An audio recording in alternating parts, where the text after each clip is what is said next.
White Stripes and their version of Jolene. What did you make of it, Rick? I loved it. Good. I want to ask Karl a question, though, because Karl, sometimes in awe of this newfangled world that we live in. What do you think of the scenario? What do you think is going on there? Because it's a bloke singing to a woman, begging her not to take his man. What do you think is going on there? Say again. Well, that's a bloke there singing. Yeah, to his wife Jolene. Right. Yeah. Were you listening to the lyrics, or? You see, I got mixed up anyway. I thought it was about that one about the person who chucks himself off a bridge. So I was thinking more about that than listening to that one. Right, listen. Well, go on it. Right. Jolene, I'm begging of you, please don't take my man. You flaming locks of auburn hair, even though you can, don't. He's all I've got. You're a beautiful woman. Don't take my man, because I can't compete with you, right? Yeah. What do you think's going on there, though? Because, you know, it's Dolly Parton singing it. We know what's going on. They're fighting over the same man, aren't we? Yeah. What do you think's going on when a bloke's singing it to Jolene? What do you think of the scenario there? That's one of them names, isn't it? That could be a bloke's name. It's like Leslie. Oh, Christ. Okay, sorry, it was a... I wish you'd not asked him that question. It's so exhausting. Well, what it was, right, just before the quiz started, I had to go to the toilet, right? Because the rule is, right, people who don't go to it, once it starts, phones off, no more toilet. They take it dead serious, don't they, right? Yeah. So I went to the toilet. Now, I'm not being out of order here, it just got me thinking, right? I went to the toilet. The gay fella in there, right? There was a gay fella in there? Gay fella in the toilet. Now, how could you tell? How did you know?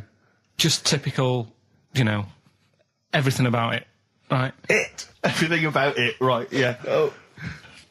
What, large handlebar moustache, leather cap. Butt plugs, amyl nitrate. Could I just say that these views do not reflect the views of the management of XFM or me and Steve. Or most of the people in this country. Go on, Karl. What's your problem? Yeah, but this is what I'm worried about, really. But this is why I only got Danny Minogue right. Right? Because this was floating around my mind. Went to the toilet. Big gay icon, now, isn't she? Go into the toilet.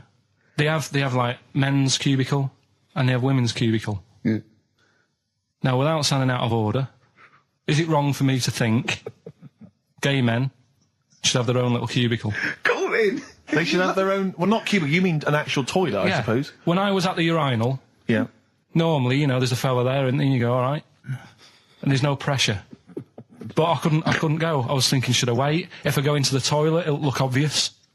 Yeah. I had loads of pressure and but this was going on. What were you worried about? I'm so sorry. What were you concerned about? Viewers? I'm so sorry. Well, it's like, right, listen, when I was a kid, right, and it's all right for you to go into women's toilets when you're a kid. It's like, oh, it's a bit cute, right? As long as you're not, like, over 15 or something, right? Right. But when I was a kid, I went into a toilet, and women, when they use their little cubicles, they don't shut the door. Some of them just sit down on the toilet, right?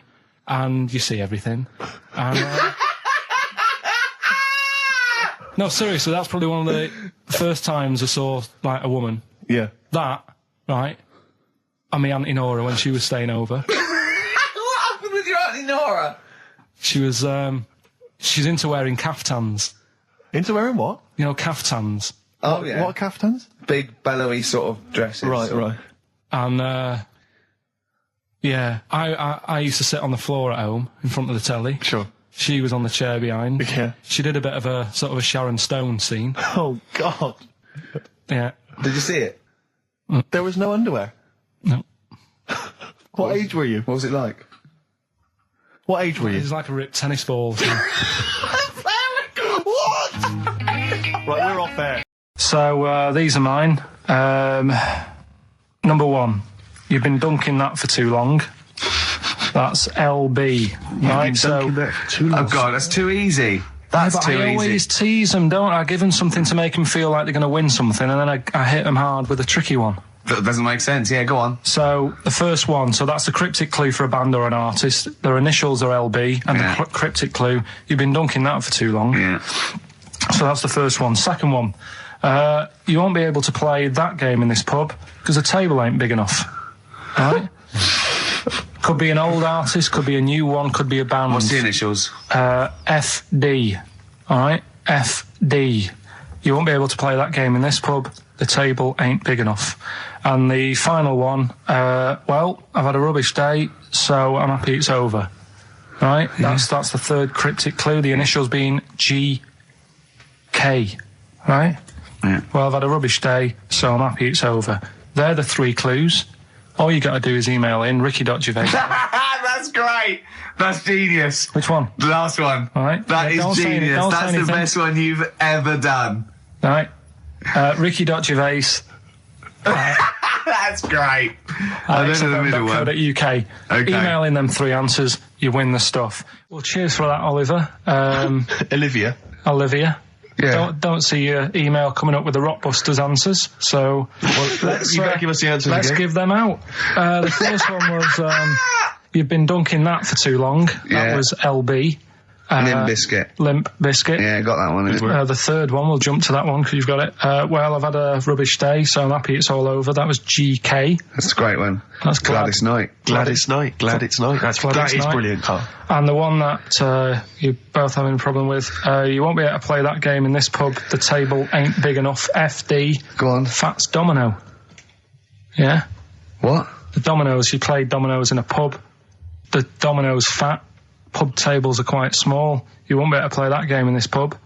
Fats Domino. Rubbish. So, do you want to pick a winner? Rubbish. Winner? You say it's rubbish, but plenty of people got the right answer. Rubbish. Who do you want to go with? The bunch of slightly rubbish prizes is going to Elliot K from Chigwell in Essex. Well done to Elliot. Have you to do the prizes for the Prizes? Okay. Tell me your insights to autism. Right, well, there was this, again, Channel 4 coming up with some good stuff at the moment, right? That might have been Channel 5. But what's the name? It's the attention span I like. These people who, they've got like this autism thing going on. Yeah. And they sort of take in a lot of information. They get sort of they get so into it that they know everything about that subject and what have you, right? And there was this lad who, he knew everything, right, about EastEnders. Right. He sort of, the cameraman was saying to him, so, you know, why EastEnders and that? And he said, I don't know, I just like it. And he said, I remember when I first watched it, it was a Thursday, it was 5 to 8, Pauline Fowler walked in, she had a pink jumper on, she said, all right, love. And he remembers everything from that moment on. Yeah. Right, and everything, which is great, but then the way the programme was making out, it was almost like they were saying it's a disability. Right. When in a way, it's more like a superpower. Sure. Like Rain Man. But if you can take It's Rain Man. No, he has special autistic powers. Oh God! We must send for Rain Man. I don't know what to do. So I don't know what to do. So he would be a great contestant on Mastermind, sort of autistic Mastermind. He'd be Well, what I'm dynamite. saying is, don't be watching EastEnders though. Sort of, why didn't they give him an encyclopedia and say, get into that? Sure. That'll be useful. Yeah. Keep him away from EastEnders. Wasting his time there. But I don't think it is a disability. No. Yeah, there are other things, and they're not. It's also autism is a matter of degrees, from what I know. And I'm sorry to have to do this, but I feel that I have to at least be the voice of reason, as ill-educated as I am on the subject. But I think there's degrees of autism. I think some are higher performance than others. There's other issues with it. It's not they're just got good memories. They don't go around doing tricks for people because they can remember stuff. There are other issues with it. Do you know what I mean? Well, I mean, they seemed a bit... But you watched the programme, what did you learn? That he knows when Pauline Fowler came in? Yeah, I mean, there was other bits where they couldn't control her emotions and stuff. Oh, that other little bit, yeah. But the main bit of it was he can soak up information and stuff, and I'm just saying it didn't seem really bad. Do you know what I mean? There's disabilities where people say that's a bad disability. It's like how people say about... This is brilliant. This is just like this is amazing to be in a room with this man. It's incredible. You just wind him up and listen to what comes out. And I'm going to sit back now. I'm not going to defend you or explain anything. Just go on and tell me about the other disabilities that are worse. What I mean is how people can sometimes easily get mixed up. How people are scared of like a cyclop. Well, at the end of the day, he's got a disability. A bloke with Who's scared of a cyclop? No, it's apart just from like Jason and his Argonauts. Where's this cyclop that you're scared of? No, I'm just saying in history and in books and that. No, not in history. History happened. Yeah. What are you thinking of? You're mixing history with Greek mythology and Roman mythology and every other type of mythology. What do you mean? There wasn't really a giant cyclop that went round picking up ships and throwing them around. That's not history, Carl. Do you think Batman's history? No, but this was it was ages ago, wasn't it? When we were sort of forming. No, I'm not saying it didn't happen ages ago. I'm saying it didn't happen. Well, he might have done. There's no. I mean, what's so ridiculous about a fellow with one eye? In the middle of his head, and he's big and scary and lives in a cave. Why is he scary? Because he's got. What if he had 8 eyes? I'd be scared of him. At the end of the day, he's got a disability. We'll talk about it in a bit. Do you remember Innovations catalogue? Well, I just read this week, Innovations catalogue is being closed down. Gutted. Yeah. The Is it Innovations really? catalogue, which Gutted. it used to go to something like I'll tell you 50 million homes or something. I love the Innovations catalogue. You do think, well, I could do with that. Because I want... Well, I've never thought that. I do. I want to spend money on an advantage in life. Like, you know, I want the power packs and hoverboards and things that like to see through walls. Just for 1990, Yeah, they but that's- don't work, do they? I bought oxygen. Did you really? I bought oxygen. What do you mean you bought oxygen? Well, me and my mate was sort of like running. It was about like I don't know 1987, and me and my mate Wally, we were doing long distance running together. We were trying to get good, and I thought I'll just have some oxygen before the race. And What do you mean some oxygen? It's there, free in the air. What's in Oh, there? you no, big canisters. A canister of oxygen?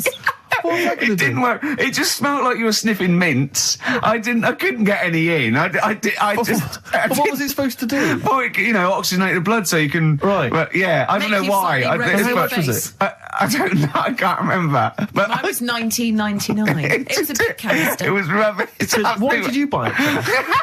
I mean, he was at least doing a job. For much the same doing reason. a job? I was But it does seem to me training. that because the problem with the Innovations catalogue is that for the few idiots that buy stuff like you, Yeah. there are hundreds, thousands who just looked through it and laughed at the absurdity of a motorised tie rack. I bought the I know, Abs yeah. Master. Who I is bought so the Abs lazy that they Master. need that? Yeah. Yeah, Yeah. about that. The Abs Master. I worked for a while answering the mail and opening the mail for a returns. It wasn't the Innovations people, but it was if that's the kind of middle class version, this was a very much more working class thing. It was how to get hot dogs out of a tin and all the rest of it. And there was stuff in there was incredible. There was one item that was in the catalogue, and it was.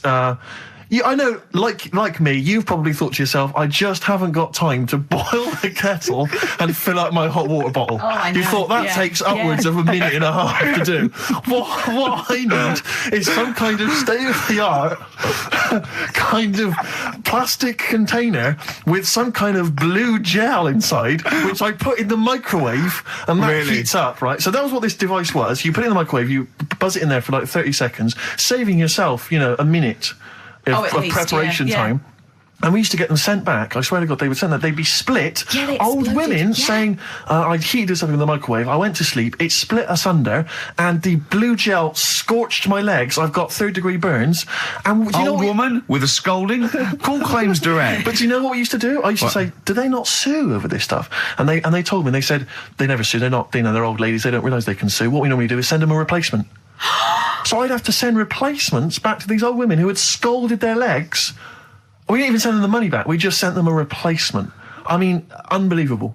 Unbelievable. Sometimes I always felt And a like... new pair of tights, at least. At least. And sheets, bed Yeah. sheets, yeah. Oh dear. Imagine that, though. I did have an Abs Master, one of those things that you try it on. Jane bought it for me for a birthday once, and The the electronic thing you put it on, that right? hurts, doesn't it? Yeah, well, I turned it full up, right, and at one Now, point what's this? Sorry, I don't understand what this you is. try it. Put it round you, it sticks to your body, and it's electrical charge, and it's like doing sit-ups. Every time it does it, it's like you're doing a sit-up, but without you sitting up, right? Right. And at one point, I had it on, I'd done it for a few weeks, and at one point, I was laying on the couch in my pants with this on, watching telly, drinking a bottle of wine and eating cheese. And she said, I don't think it works like that. I thought, if this works, it's the greatest invention of all time. It's like you can eat, and it's it's kind of working it off for you as you're eating. I know, yeah.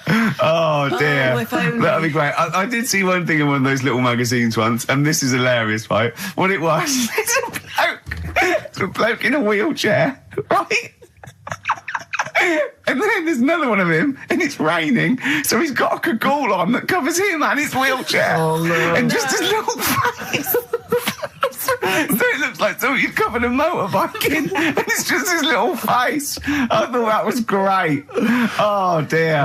Oh, Innovations, it's finished. That It's is over. great. It's all over. Should we have a It's record? over. It'd be lovely. A wouldn't it? toast to the Innovations A catalogue. toast to You innovations. have provided nothing of much use for 15 years. Happy Easter. Happy egg. Carl, I got a little email via my agent sent from someone here, okay, sent from someone at XFM, okay? And I won't say it was, she just said, I thought this might be good for Ricky to use on Saturday. And obviously what happened is Suzanne has sent you an email in the week. It was Wednesday. And you've returned it, but I think you've returned it to the wrong email address. You returned it to someone here who, of course, immediately forwarded it to my agent for ridicule on the show. Don't panic. It's nothing that bad. Okay.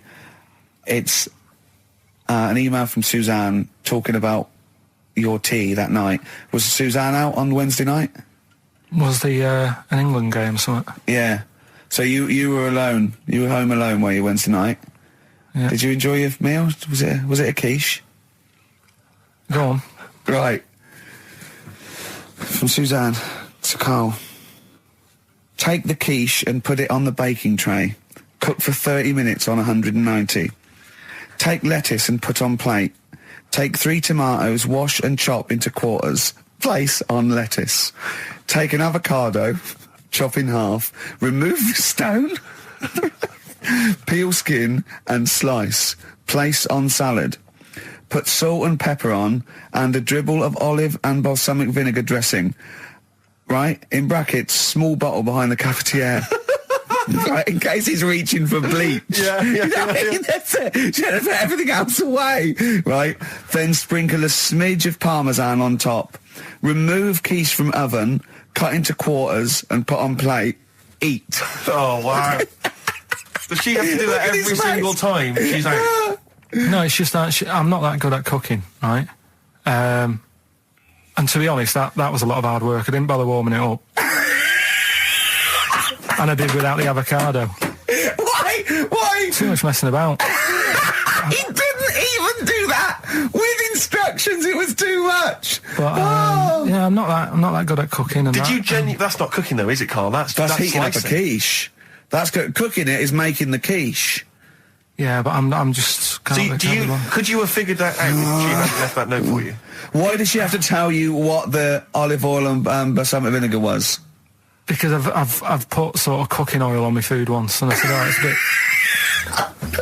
bit. It's ever since, right? Years ago. I'm gonna die. Years ago, leaving Mr. McGill at home.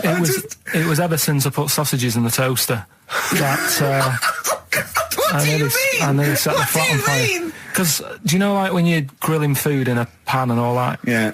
Sort of sausages spit and it goes everywhere, doesn't it? And it makes everywhere greasy. In the toaster. So I thought, well, just want to warm them up. Yeah. Bung them in the toaster. Yeah. What And happened? she sort of caught. Well, They got stuck and they got caught on fire. I imagine. She came in just as I was sort of plunging it, and might have came in from work. Said, "What are you doing? I said, I'm in sausages." Well, the oven isn't on. I know they're in here. What? You turn it off? Panicking and that. But I've never been into it. I've never been into cooking and that. At school and stuff, I didn't bother doing it.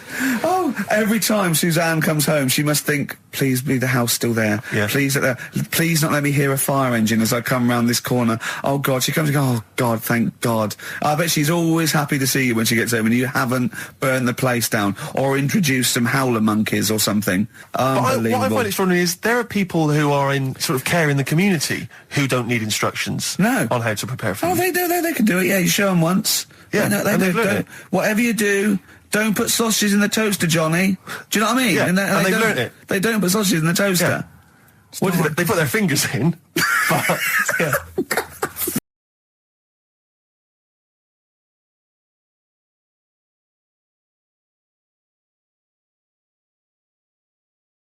Anyway, Educating Ricky. Good, we've settled that then. Go on. The titles that are meant to sort of pull you in. Yeah. We've got what was it? Stocking, Aitken and Waterman. Yeah. You've got It's Not His Fault. And Get a Load with This. Get a load of this. So, which pun do I pick first? I think I'll go for get a load of this. Get a lobe of this. Yeah, get a load of this. Yeah. Well, that's a story about a girl who she was deaf, right, for 4 years, and it happened quite a bit back this. What year? Or was it? I think it was ages ago. Was it? About quite a bit back. She was deaf for about 4 years, having an argument with her mum, it said, which I didn't quite understand, because I don't know how they do that. Yeah. But she was having an argument, and a man pushed her against the wall, and she banged her head, and her hearing came back. Okay. Was she wearing a Walkman and it fell out? And she'd realised, There's no explanation. There's no explanation. Well, why is that teaching me something Right, then? so I knew you'd say this, right? So I thought, right, I'll stick something on it. Do you know that bees are deaf? No, you can't just, no. If you ask someone something they don't know the answer to, they don't tell you something else. Just, I'll tell you something else then. I can't answer that, I'll tell you something else. Imagine that, if you asked a teacher. Look, how do birds fly? Wow, if you're going to do that, tallest building is, I mean, what? Well... That was the equivalent, Carl, of running away when we asked you a question. Yeah, the intellectual equivalent of going, look over there, there's a monster. Yeah. Listen, what do you mean? What she, okay, so, So her there's hearing no came back. explanation. There's no explanation. Or you don't know. Well, there isn't one, is there, really? It's a bit What, weird. did the only did thing the doctors not look into it? No, I think they just said, oh, that's good. But, so again, I don't. Where did this information go? Is that if you read this on Is the net? that Is that it? all they put on There the was net? once a deaf woman who hit her head and she And her could hear. hearing came back. It was bizarre things about being deaf. Was there And- three Yeah. was there I've sort got of- that book, yeah, it's a good book, that. Was there three Yeah. more pages you just couldn't be bothered to read on? Yeah. No, it was just a little bit. And it Was there a said- little picture, a cartoon picture? No pictures, I just And we read going, it. ow. Look, ow, if I you don't can want to hear. know, if you don't want to learn, you know. Yeah. Okay, it's not his fault. Let me have it's not his fault. You got to save this. This has got to teach me something. It'll be an interesting story. Right, it's not his vault. This fella, Yeah. What year? Ages ago? Olden times? I'd say in the 70s. Okay. Would you? Any evidence for that? And, Does he wear flares in the story? right, Is that it's- your reason? No, it's a bit like Yuri Geller, this fella, right? Where yeah. he's electric. He's electric. And, if he walks past the telly would fizz. Uh-huh. If he walked past the radio, it all goes like that. Ooh. His hair stuck up all the time. And he'd be having a bath and everything would be all right. And then the power would sort of switch on in his body. And the electric in his body made him jump out of the bath. So... What do you mean so? What is that so? What does that so mean? You've given us nothing. You've given us nothing. You'd have to at least give us the scientific explanation. Yeah. Electric eels have 400 volts in them. Oh, is this the running away again? What was that one called? Yeah, but It's not his vault. But there's a reason not his fault. It's not his fault. I thought it was going to be something about keeping it in a safe. I think we should do these the other way round. I It's think you not should his tell us fault. the story and then we'll hear the pun. What are they again? Is the tip included? Yeah, go on that one. Right. In Turkey, Nice. it's not, actually. That's where I went and there was them little fellas after Suzanne in the kitchen. What? What do you mean? We went to Turkey. You went to And, Turkey and there were some little fellas. Well, they had quite a few sort of midgets working in the kitchen. Why? Is it a theme? No, Was it a it's theme just- holiday? I don't know. Might get them cheaper or something. Was it? So they were get them working, cheaper? They were working in the kitchen, and one of them fancied Suzanne and kept sort of eyeing her up, and she was winding me up saying, "Oh, Not iron up and down, just eyeing her up. fancy." Anyway, no. So What anyway, was she doing in the kitchen? no, it's like a pick what you want to eat type buffet, but you have people clearing the tables and that ready for you to come along, Are they low tables? and you know he was just keeping an eye on her. What did he say though? Was he? did he What make was this he? Was he a It was little? Turkish, so I don't know what he was saying. But he was. He was. Little fella, yeah, Did he What talk do you to mean her? a little fella? What do you mean little fella? sort of dwarf-like. What do you mean dwarf like? He had magic powers or he was 4 foot? What do you mean, A Carl? little bloke, just like a normal bloke but small. If you stood him in the desert, you wouldn't know. But he'd be hot nothing at around first. him. Right, Carl. You should no, watch no. out for the monkeys. Yeah, underground. Those underground monkeys are dangerous. You can't just say there was a little midget fella who was eyeing up my girlfriend and then leave it. What do you mean? What was happening? This is a story to us. This is much more interesting to us than, and she was deaf, right, and she hit her head. That's much more I don't interesting. understand how it manifested itself. Did he come over and say something? No, do you know when it's like girls know, don't they? When someone fancies them. What do you mean there was lots of them as well? Do then? they? That's worth knowing. Listen, right, come on, right. So you went into this holiday, yeah? Yeah, wasn't And you that went good. into the dining room or something? Yeah, downstairs. And in you the looked dining over- room. Thought, this is odd, there's no one serving. Yeah, and they go, Wait a oh, minute. hold on, you looked down and there was a little waiter. There was loads of them running around busy. Why though? Why did they It get was the summer. What do you mean? Because it was in Loads of them. summer. They had more of them They on. come out in summer. They come out in summer. What do you mean they had more? What do you mean? Because it's busy, isn't it? Well, no, but they hibernate in the Why winter. were they all midgets? I don't know, maybe it doesn't heat stunt your growth or something. No. Well, they just happened to, maybe it was a thing that they did for tourists or something, I don't know. I just got on with my meal. It was a holiday, do you know what I mean? God. Right, So it's a midget surfing. I'm not going to ask any questions. Right. Okay. Yeah. So they're all little fellas running around, and this one always was like, you know, oh, do you want a new serviette? You know what I mean? Going out of his way to sort of... for turning on the charm. Yeah, he was going out of his way. The others weren't. Right. I think what was happening is he'd been working with Santa all the winter. Yeah. This is like a little summer break. This one He was hadn't your seen a girl. waiter, and so he was being polite to you. Maybe. But what did Suzanne say then? Well, she was using it to wind me up. What was she saying? Oh, he's Oh, just like, you know, look he may be small, but he's well. built like a. Yeah, he's all man. So Were you jealous of a midget then? You were jealous of it him? is a bit annoying, isn't it? Why? It wouldn't bother me as much now because I've been with her for ages. Right. But at the time, that might have been one of our first holidays, and it's like, You don't know, want to be what's going stolen on? away I've paid by- for this holiday. Yeah. And then you get off with a midget. Yeah. Oh. So anyway, But it doesn't matter because you got chatted up by a bearded lady. So. yeah. tell you what, no, that's got nothing to do with that. What were you going to say? What were you going to I say? was going to say the hotel was half board, and maybe. Oh right. I thought you were going to say it's just one of her shortcomings. So listen, right? Play a record. Right. Badly drawn boy, born again. Right, just get this educating Ricky out of the way. So, Turkey, yeah. So what is this again? This is educating Ricky. Is the tip included? Right. Apparently, a fellow was on holiday in Turkey. He's just having a normal holiday. Weather's good. You know, he's having a good time. Waiters are all normal height. Yeah. He's having his meal. He hears a load of screaming going on in the kitchen. No. Has his girlfriend wandered in there? And they do, With a step ladder. Yeah. the circumcised people in the kitchen, and apparently... What are you talking about? Whoa. Slow down.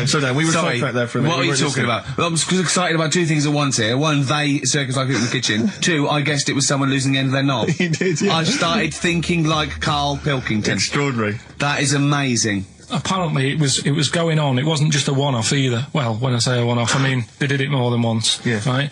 And there was... He was there for a week, and apparently the first night it was quiet, and then the rest of the week, every day, he'd be like having his breakfast, or even his lunch, or even his tea. Yeah. Right? He'd be doing it all day. Oh. You'd be hearing Lunch and screams. breakfast, fair enough, really. Yeah, Circumcision but at tea time. Don't do that. And apparently it's a tradition over there. You can't even make a complaint about it. It's like, well, you should have found out before you come over See, it. I can't believe this is Sorry, true. I'm a little I bit can't lost. believe this is He was true. in a restaurant, in a hotel, and there were people having circumcisions in the kitchen.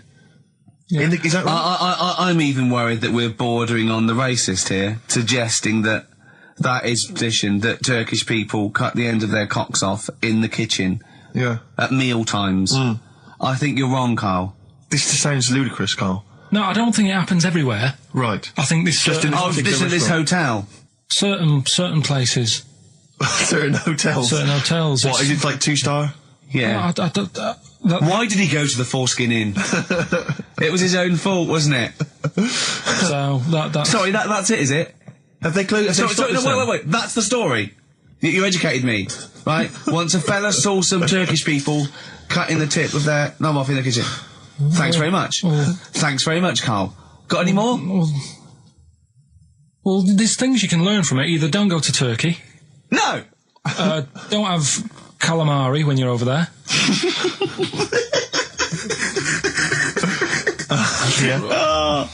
Carl, you've done it again. Well, What's the last one? Give us the teaser clue it again. was, I want to come here in hindsight. I wouldn't have come here in hindsight. Yeah. Right, give me some education. This will be the thing that teaches me something. I can feel it in my bones. Come on. There's a kid in Kenya. He was messing about with some beans. Magic. We guessed that as well. You did, yeah. He's fed up because we've guessed his puns, I think. He put one of them in his ear. Yeah. The mum or the dad said, oh, what have you done that for, or whatever. Yeah. So I'll have to take you to the doctors now. So they took the kid to the doctors, and the doctor said, oh, He said, I can get that out, I can sort that out for you.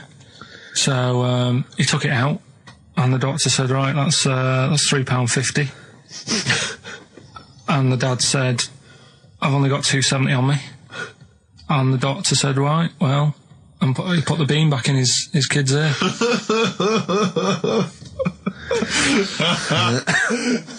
I don't know what to say. I don't know what to say. I mean, A couple of questions from me, very quickly. Are you sure that those were definitely the sums involved, were they? Well, the equivalent of whatever the deal with in Kenya. Yeah. It was the equivalent of, you know. oh, so what currency was it, Carl, that you translated into sterling? I don't know. No, it was saying in the thing. It said the equivalent of. £3.15, £2.70. Did it say that? Yeah. So Did it say that? Yeah. Carl, look at me. Did it say that? Yeah. He said that was the. Did it say that? Yeah. Yeah, it did. It definitely said that. Definitely. Yeah. Okay, I'll go for the one. What's the one about the butcher going down the butcher shop? You've got get your kit on. We're off down the butcher's. Yeah. You going for that one? Yeah. Well, do you know the saying? Don't let the cat out of the bag. Yeah. Do you know what it means? Yeah. Well, don't give away a secret. Right. Well, do you know how it came about? No. Well, ages ago. Before, like, Ages ago. 17th century. Yeah. Before, like. Yeah. 17's good. Yeah. Before, like, you know, proper butchers and Dewhursts and supermarkets and that, you used to get these blokes who sold meat. Right. Butchers they were called then, I think. Yeah, but the difference was they didn't stay in the same place, they moved about. Right, so they'd turn up on a street corner, right, and he'd have like loads of carrier bags of like carrier bags. Yeah, with meat in and that, and people would plastic be like, carrier bags. Yeah, with mobile butcher on them. Yeah. Right, so and an email address. Yeah, go on. People went, right, yeah, I need some meat. Right, so they'd go up to this bloke and say, what have you got? And he'd say, well, I've got a you know, you can have a bag full of pig, or you can have a bag full of chicken, whatever. Yeah. And they'd go, yeah, how much? They go, you know, call it a fiver, or whatever. Yeah. And they'd buy them, and to make more money, they didn't always fill the bag with what they said was in it. Oh, I thought that might be the case. Right. Yeah. So what did they used used to to do? do? Put cats in there. Yeah. But I don't see what. Okay, so sometimes they would put a cat in the bag They'd put and a cat pretend in it the was bag. chicken or whatever else. Yeah. So but why was a cat any cheaper than a chicken? Because cats are wandering around the streets, aren't they? Chickens aren't. So they'd get a chicken. They put a chicken on the top so that when they look in it, they'd go, yeah, that's all right. Got a bag full of chicken. They'd get home to make the dinner, and they'd be like, what are we having tonight? And they'd go, well, you'll never guess. And they'd have like, you know, well, you can have a chicken leg, and you know, but it would be a cat. Yeah. They'd have to defrost a pizza. Yeah. Did they mind that they were eating cat then? In those days? He didn't say. He just was saying about the saying, don't let the cat out of the bag. It's like, you know, if they see that, they're going to go mad. Well, so it was the people that were doing this. It was the dodgy butchers that coined this phrase. Were they saying to each other, don't let the cat out of the bag? I.e., what I mean by that, Jack, is don't let them see the cat. Yeah. We've stuffed in there. Yeah. Dodgy butcher, that's another phrase, isn't it? Yeah. So that's the first one. Is that a euphemism or is that dodgy butcher? As his meat delivered round the back. Sure. So that's that one. My life is just full of toilet trauma. Yeah. And Carl, you may not realise this, but a while back I used to host, this is bizarre, I used to host a radio show on the BBC World Service, right? Now, if you want someone who's the voice of integrity, the voice of intelligence, the voice of a nation, you're going to come to me. That's obvious. And I was broadcasting, so now they've got listeners of something like 50, 60 million people around the world. It's mental, the listenership of the World Service. And I used to host this show with someone It's a big place, Steve. The World? Yeah. You're absolutely right. And anyway, so I had to be into Bush House where they broadcast from 10 o'clock every Friday morning to broadcast around the world to 50 million people, right? And one week, I went to the toilet in my house, right? Everyone had left. I got there a bit late. I got up a bit late. Already against me. The clock was already against me. Had to be there at 10 o'clock, broadcast around the world. And we got two toilets in our house, downstairs one, right? And the door had already been a bit dodgy. It was one of those doors where you had to give it a bit of a kick as you went in. It was getting a bit tight. I don't know what the wood was expanding or something. You know, I'm in there. And same thing again happens. No toilet paper. I think, oh I'm going to have to somehow kind of make it up. Why don't you check first? I normally do, Rick. I normally do. It's just on like, certain occasions when I'm bleary-eyed or something, I forget, or occasionally I forget. Normally I do check. Right. And you've got to bear in mind that it's not like this is happening every week. This is over the course of many years that these incidents have accumulated. So You've condensed them. for the purposes of this anecdote. Sure. Yeah. Yes. And great. You're just brilliant to keeping the pace up of an anecdote there, Rick. You've just drawn in. I don't know where I am now. Anyway, I know where I am. I'm trapped in a toilet with no toilet paper. Yeah. That's where I am. And I'm thinking maybe I peel off some of the wallpaper, things like that. But there's nothing I can do. I got to go upstairs. Newspaper. Well, exactly. But I have to go upstairs and find Toilet paper, was there any? There wasn't. There wasn't? Oh. I'll have to go upstairs and maybe find a notepad or something like that. And so I try the door, right? The door's wedged. I'm pulling on the door and I can't get the door open. It's just like it won't come open. And it's already, and I knew it was going to come to this at some point. Like, this is like, the clock's ticking. I'm trying to pull the door open, trousers around my ankles again. And I'm thinking, well, what I could do is I could open the window, I suppose, and like try and climb out. But not really, because I got the trousers around the ankles. And that's Or if it was raining, just stick your ass out, two birds with one stone. Sadly, it was a beautiful day, Rick. I call it the World Bee Day. And so what I'm thinking is, well, I got my mobile phone in there, luckily, because it's in my pocket. I'm thinking, well, maybe I could phone, I would seriously... Kleenex. Maybe I'll phone the fire brigade. By this point, I mean, just dried. No, it hadn't, it was... Hold on, was that little puppy not around? Because sometimes you can call that, it's got a little bit wrapped round it. Listen.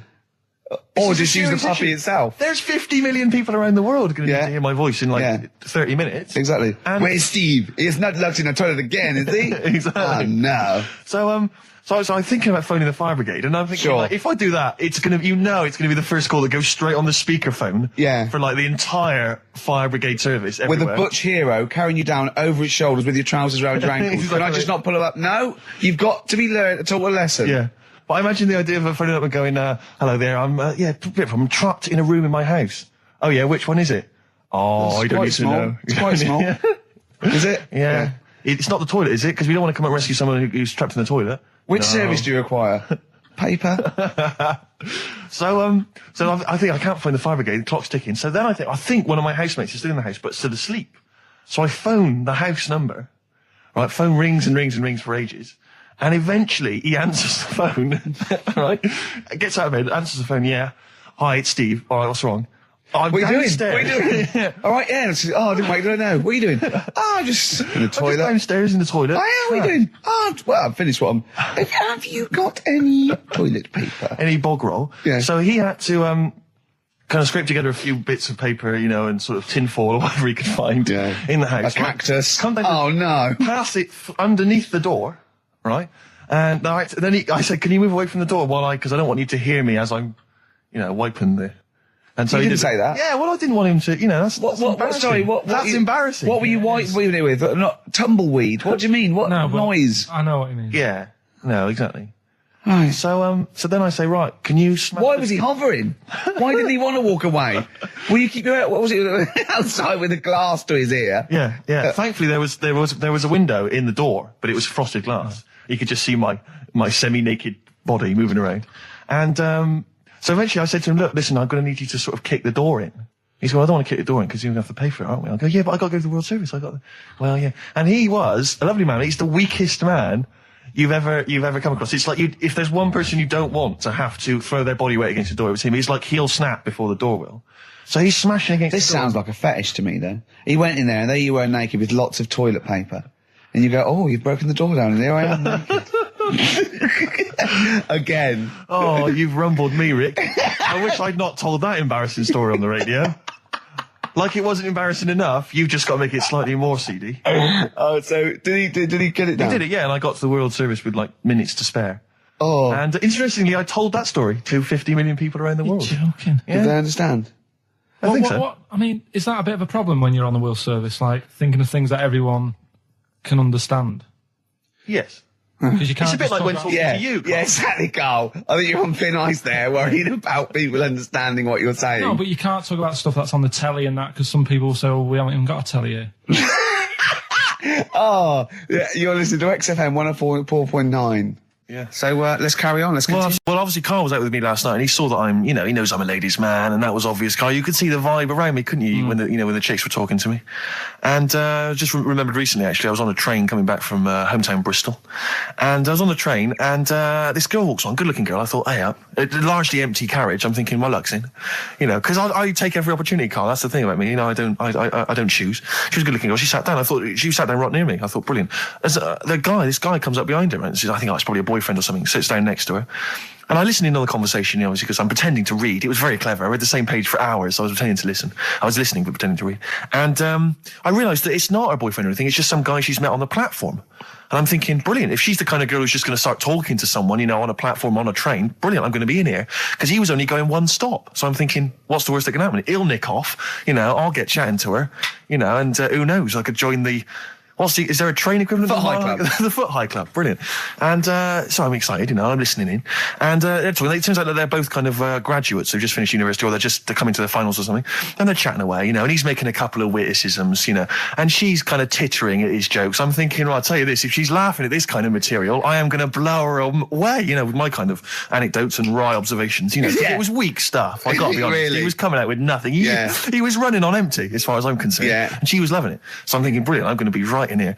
And then they get moving on to higher brow things, and I think she was going to study kind of Marxism or something like that, or communism, something. And she was asking him, by way of conversation, she was asking him what he knew about Marxism, And he was fumbling for his vague knowledge of it that he had in his life. And I'm just sat there thinking, come on, love, in any given capitalist environment, the proletariat will revolt against their oppression by the bourgeoisie, and after a brief period of socialist rule, emerges a classist society governed by community cooperation. Well, if that sort of talk wouldn't get a woman hot, I don't know what you'd use then. If Marx and Engels is not going to get a woman sweaty down below, then nothing is. Then my name is You're not just Steve biding Watson. your time. Yeah? Exactly. I'm just going to go in for the kill any minute. Yeah. So anyway, it comes to his stop. Right, he gets up. I'm thinking this is a piece of cake, and he gets off, and off he goes. He walks off, and I'm thinking brilliant. And I thought, I'll wait. I'll wait till the train's pulled away. I'm not going to leap in straight away. No. And he comes back along the carriage, and I'm thinking, hang on a minute. He goes, listen, do you mind if I give you my email address? Oh. Right, and if you want to get in touch, email me. I'm thinking, come on, you loser, get off now. Save your face, please, before it's too embarrassing. She accepts the email address because she obviously doesn't want to hurt his feelings, whatever. I'm thinking, fair enough. She's a good woman. I'm liking her. I'm loving her. I'm thinking that's my kind of girl. So anyway, he gets off. I'm sat there, the train pulls away. I'm thinking, I'll wait a few minutes, I'll just, give it some time. Her phone rings. It's her friend on the phone. And she starts saying, and I was listening in, and she was going, just met a guy on the train. I'm thinking, that's true enough. She goes, he was a good-looking guy. I thought, you're having a laugh, love. To be honest. Because I was looking at him, and she said to her friend, he looks a bit like tennis player Boris Becker. I thought, you should be so lucky, frankly, because I saw him. He had awful facial hair, if that's what makes him look like Boris Becker. Terrible little goatee beard. It was laughable. I thought, I don't know. And then she goes the thing, and she's like, I met him, we got chatting and stuff, and she was going, it's not often that you meet someone, generally in life, who's, kind of thoughtful and intelligent and funny. I thought to myself, I'm not even going to waste my time with you, love. Frankly, if that's what you thought of him. You just walked away. And I'll be honest with you, I didn't even bother talking to her. No, you were just didn't even waste it. my time with her. If she thinks that bloke is not only great looking, but funny and intelligent, and she got on well, and he was polite, and it was a chance meeting, and he thought, and she thought that you were like a freaky looking dork who didn't even have the nerve to speak. That is what she thinks, then I don't want to know her. I couldn't. You walked away, and good luck to you. And I have my dignity intact. Yes, and she's nothing. I was once playing music at a scout jamboree. Yeah. When I was about 16, 17. Big gig. There was 1,000 scouts there. Yeah. Right. Yeah. And I tell you this, we were playing on stuff. They were loving it. They were dancing. It was in a big marquee. Right. I slapped on Smells Like Teen Spirit. Yeah. Right. They went mad. They went mad for it. They were moshing. They were climbing up the poles. The organisers were going, switch that off. Right. They're going crazy. And I was there going, no, that's what they like. I'm going to do it. And it was like Footloose. It was unbelievable. It was just like Footloose. Then I came in with Rage Against the Machine, Killing in the Name of. The place went wild. Yeah. And they were trying to get me off the decks. It was like Bill Grundy interviewing the Sex Pistols. And then when the head of the had you killed, exactly. Like, there was some sort of mafia thing, and it was all hushed up. That the scouts went there one night with all candles, and they stood by a grave, and that was the end of the film. It was a film, I assume. This genuinely happened. I assume this didn't really happen. Yes, it did. I swear to God, I was playing Smells Like Teen Spirit, and it went wild, and the organisers were going, switch that off. They're going crazy, and I was going, no, it's what they want. Can I say something? It was brilliant. That to me, I've known you for about 4 years, and I've heard all these things. that must be the highlight of your life. Unbelievably so, yeah. You've never had anything that good or exciting since, have you? One day I hope to sleep with a lady, and hopefully it'll slide into second place. Sorry, just suddenly struck me something. I don't know if I mentioned it before. You mentioned that you tried to catch your guy out when you came back once. You opened the door really quickly to see what he was up to. Did I ever tell you when I was at university? Now, I'm very tall and I've got enormous feet. Size 14. Size 14 shoes. And when I was at university, everyone, it seemed to me, was wearing Dr. Martens. It was like you had to wear a pair of Dr. Martens. It was kind of the rule. Dr. Martens was big for you. Yeah, so that's a big pair of Dr. Martens. That's where the myth of the old woman who lived in a shoe, I think, came from. People with my size shoes. Anyway, I just literally kind of moved to university. I'd been there for literally a couple of months. And obviously in that first period, you're quite keen to kind of, reinvent yourself, strike yourself, try and give an impression of perhaps being quite sophisticated, worldly, cool, all those things that, you've left behind all your childhood friends, so you're trying to, develop something. But you didn't bother, you didn't? What, sorry? You didn't bother? No, I was working hard on it, and I was kind of, I was doing alright, and I had a tie-dye shirt, and everything, I was looking good. And, so I was trying, working hard to try and seem kind of cool and not freakish. And I came back from studies once, and I came in, and there was a little old cleaning lady that kind of would always come in every day and clean up our halls of residence. And I came back, and my door of my room was open, and there was like a little huddle of people just peering in, right? And I thought, this is odd, that my door's open and I'm not in there, and there's people staring in the door. And I looked in, and the little cleaning lady had my Dr. Martens on and was clomping around. Making them all laugh. Making them all laugh, doing an impression of me. That's amazing. Imagine that. Imagine the psychological scars that has. I don't know that she's more popular than you. Yeah, exactly. And they go, come on, Maud, let's go to the JCR. Exactly. And they carry her down. They go, drink. And she goes to, Steve, you better have that spotless by the time I come back. You go, all right, I will. All right. But what I like is the fact that I'm sure that's not part of the cleaner's code. The cleaner's code is you don't have the keys to everyone's room so you can go through their belongings and play practical jokes. I mean, surely it's a kind of, there's a trust. She must have looked like a wall bracket. I went bowling with him once the first time, and we went bowling at this place. Where was it? I mean, Finsbury Park. And I'd never been before. And he goes, you got to wear special shoes. I went, all right. He went, so. He goes, have you got size 14? And she went, yeah, I've got one pair. And she put them on the table, and they look like crusty. Honestly, honestly, it looked like, it was, I just started laughing because they're so long and thin anyway, and they're multicoloured, aren't they? They're two colours, and it looked like Krusty the Clown's feet. And then this teacher just went, all right, 14, that is big, isn't it? It is a huge size shoe. You're right, yeah. And it was just the one cleaner in them. Just the one, sadly. She did have loads of kids eventually and brought them up in there. You were talking about renting an office. I'm a little bit intimidated because I'm just at the moment thinking about trying to buy a flat or something because I'm just tired of pissing money down the drain every month. I know, yeah. And, but I'm really petrified. I've put it off because I'm really gullible. When I'm confronted with anyone in a suit who sort of knows what they're talking about, they can sell me anything. I'm intimidated. It's like, you're supposed to go in there and you're supposed to sort of act like you're the guy with the money. This is what I want. This is what no. But I go in there and it's like I'm afraid they're going to say, clear off. I don't want to sell you a house. I'm not really interested. Have you ever thought of really putting on sort of like some sort of cool air? Like, sort of like kicking the door and going, what's that? Is it like, you'd be found out in 30 seconds, wouldn't you? Exactly. You'd go in there, you'd stub your toe, and they go, what do you give? I've got my toe, Exactly, yeah. Brilliant. Just tapping the walls. Yeah, tapping the wall. What's the rates on? What rates? I don't know. Well, do you remember, I don't know if I told you before, I wanted to buy a laptop computer, and everyone said, go up Tottenham Court Road, and I was reading magazines and stuff, they were saying haggle, make sure you haggle, make sure you're planning to haggle, get the best deal you can. And I found a shop which was selling the computer I wanted, and I went in there, and I had this whole plan in my mind of what was going to happen. He was going to say, it's worth this. I'm going to go, well, look, I can get it cheaper here, I want to buy it from you, I'm going to haggle, and off I went. So I went in the shop, and I said, yeah, looking for this, interested in this Toshiba. How much is it? He went, it's 1,500 quid. I went, sure. Okay. I said, I'll give you 1,300. He went, it's 1,500. And I said, sure, but I'm willing to give you 1,300. He went, 1,500. And I was done already because he hadn't even begun to haggle. And I was assuming he'd at least go 1,400 and we could start, but nothing. So now I was screwed. My whole plan went out the window. Yeah. What did you do? Just leave? No, I said to him, the thing is, I can get this computer cheaper down the road, but, I like what you're providing here. I like your service. I've had good stuff about you. It was amazing. I said, I've heard good stuff about you. And he went, I said, seriously, I can walk down the street, I can buy it there for cheap, for like 1,400. And he went, well, see you later then. And I was like, right. So I walked out the place. I said, well, I'm going to have to leave then. And I walked out the place, and of course I wanted to get it from there because it was still the cheapest, so I had to walk back in again. I went, yeah. I've just had some second thoughts. Listen, I'll tell you what, I'll pay the 1,500. Can I get a free carry case? He went, the carry case is free anyway. I said, I'll take it. The carry case is free I got anyway. nothing. No, but how much would you charge for that if it was on sale? Carry case a tenner. Well, let's just say it is a tenner. Give it to me for free. And he went, no, it's a tenner. And you went, well, you said it was free a minute. Yeah.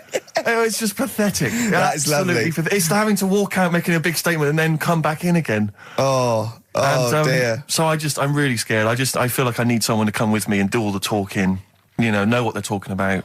Because I'm not going to be able to tell if there's subsidence or if there's damp or... No, but you don't do that. Don't I? Is that not my responsibility? No, you get a survey done. Sure. And did they charge for that? And then you don't have to go around doing it yourself. Right. Could I make a saving if I did it myself?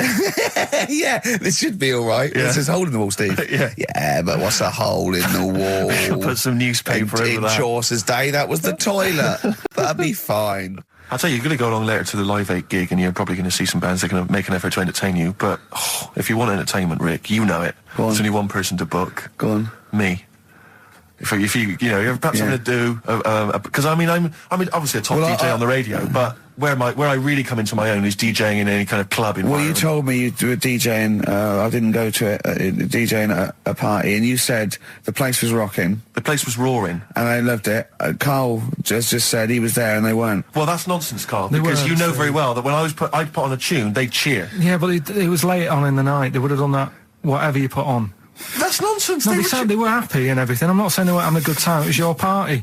It was all right, but they weren't going mental like you're sort of making up. They were definitely going mental. When I put on the Proclaimers, they could not believe their luck. They would have walked 1,000 miles.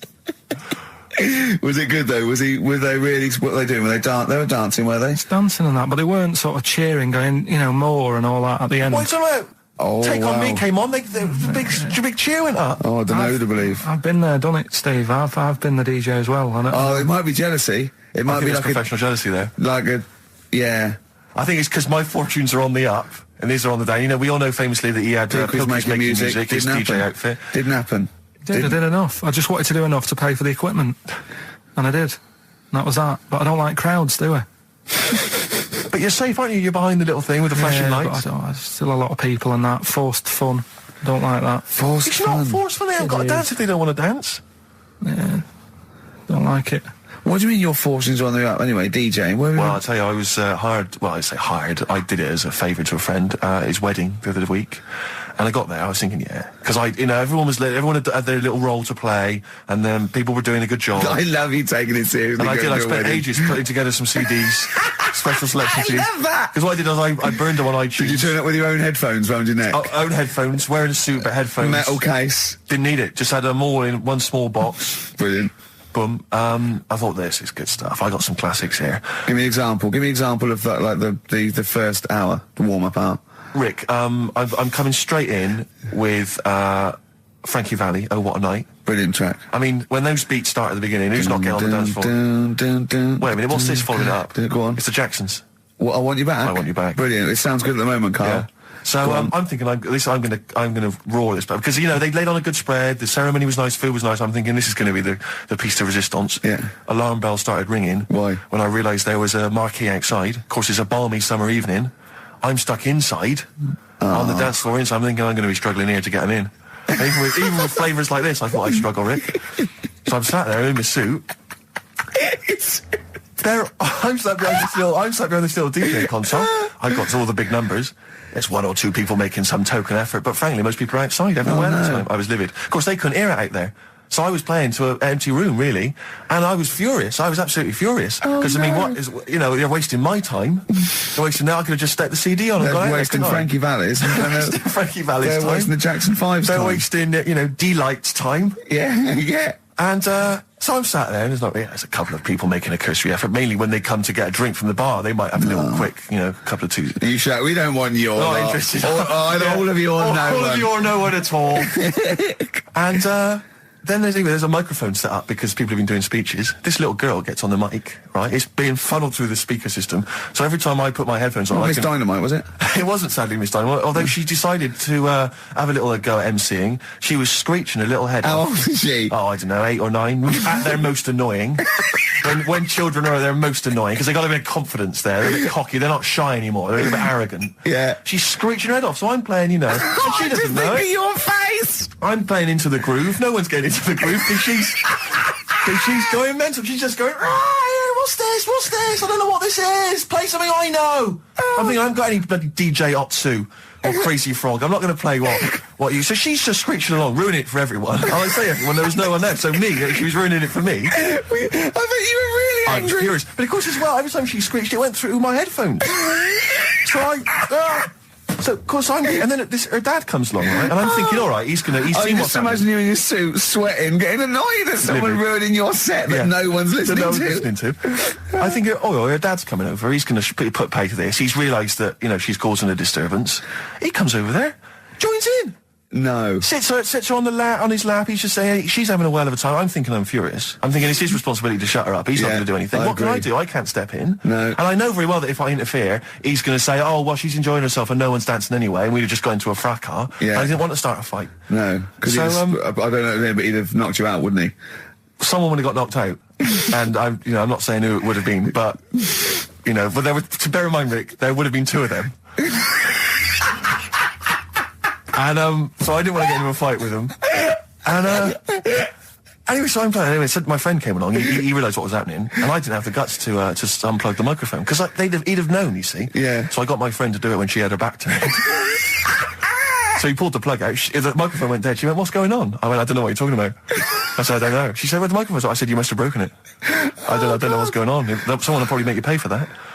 Anyway, at least we shut her up. That is great. But it really went from bad from worse. And there's that thing when you panic, you start panicking, so you're putting on a lot of flavours that you would have saved till the last hour. What are we talking? Boom, boom, shake, shake. Exactly, you're throwing him in early. Love Shack's coming on way too soon. Really? Oh, Love Shack before 11. It's heresy, but I had to do it. But anyway, in the end, I made the bride go and get some people in. I said, look, it's your special night, all right, and they're going to enjoy this. I'll be honest, love, this is a washout, and it's up to you Exactly. to turn this wedding around, or I'm walking. I'm walking, and I tell you, they're going to have a sour memory of this evening unless you bring some go people and in. get everyone in dancing. So she got him in at the end, Brilliant. And I'll tell you this, Carl. I mean, I don't know what you say, but they were loving it. They were absolutely loving it. A bloke came over and said, "Have you got Amarillo?" I said, "No," but I put on something even better, Delilah. Wedding crowds always go for Delilah. A song, of course, about old man killing his wife. It always goes down very well, strangely, at weddings. They get into a sort of hokey-cokey thing. They went berserk for it. And I was following it up with, I had the monkeys, I had all sorts going on. Brilliant. Of course, you know what happens. What? I'm going great guns. People are absolutely loving it. They're rocking it. I throw in, I had something cracking on at the end. Come On Eileen, of course, was on. People were going berserk for it. Which is unfortunate because the bride's name was Eileen. Yeah. And then the bride pipes up. I'm throwing the bouquet. So they all traipse off outside again. I was furious. Oh, no. I plugged the microphone back in. I said, "What are you doing?" We got, but they went out. Then, of course, you can't get them back once they've done that because all the women are running around. I got the thing, and then they got to wave everyone off, throw the confetti. They ruined your day. I was having a great time, and they ruined it. She ruined your special day. She ruined my special night. Oh, no. It's on her head. What would you put on about now, Carl? What if I was DJing? Yeah. Probably about a world party. Go on. Interesting. I think if you want to get on TV, Carl, you'd be better as the subject of maybe like an omnibus documentary. Living with Carl. He had some Germans laughing at him on the tube because he recognised him. You don't think of that? Well, obviously Ricky doesn't travel on the tube anymore. He's too rich for that. I never did. I always thought it was beneath me. Sure, but They used to walk everywhere, didn't Yeah. But I'm still forced to take the tube, and sat on the tube, and it pulled up, and outside the window, just happened to be on the station, was one of the posters with us. So I was kind of there, not realising it was behind me, and these big kind of fat German or maybe Bavarian guys. Well, they're in lederhosen eating sausages. Yes, they were. They're Bavarian. Yeah, they were. And I noticed one of them kind of looked at me, and then looked at the poster, then looked at me, just happened to say it, and wittered something to his friend in German. I don't want to try and do an impression. That's freaking goggle eye.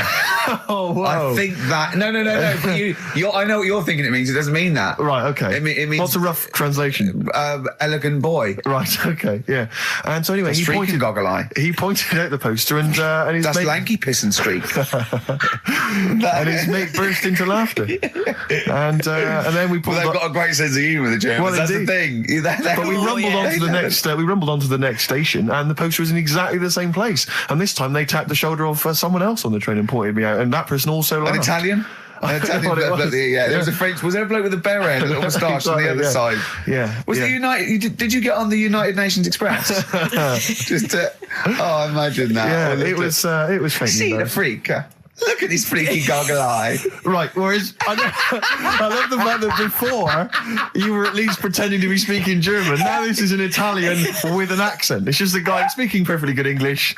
So you've not even disguised the insult there. Oh dear. Oh, that'd be lovely. Try and insult me in other cod languages. You could bring Europe together if they just instead of Esperanto, that there was just one common language. The language of freaky goggle eye. I'll tell you what would bring Europe together is you maybe representing England on the Eurovision Song Contest. That would be great. With a self-penned tune. Should I do that? That would be magnificent. It's got to be worth thinking about. Just about everyone being the same. Yeah, just about the people Euro being and equal. Everyone, not and also mentioning the Euro.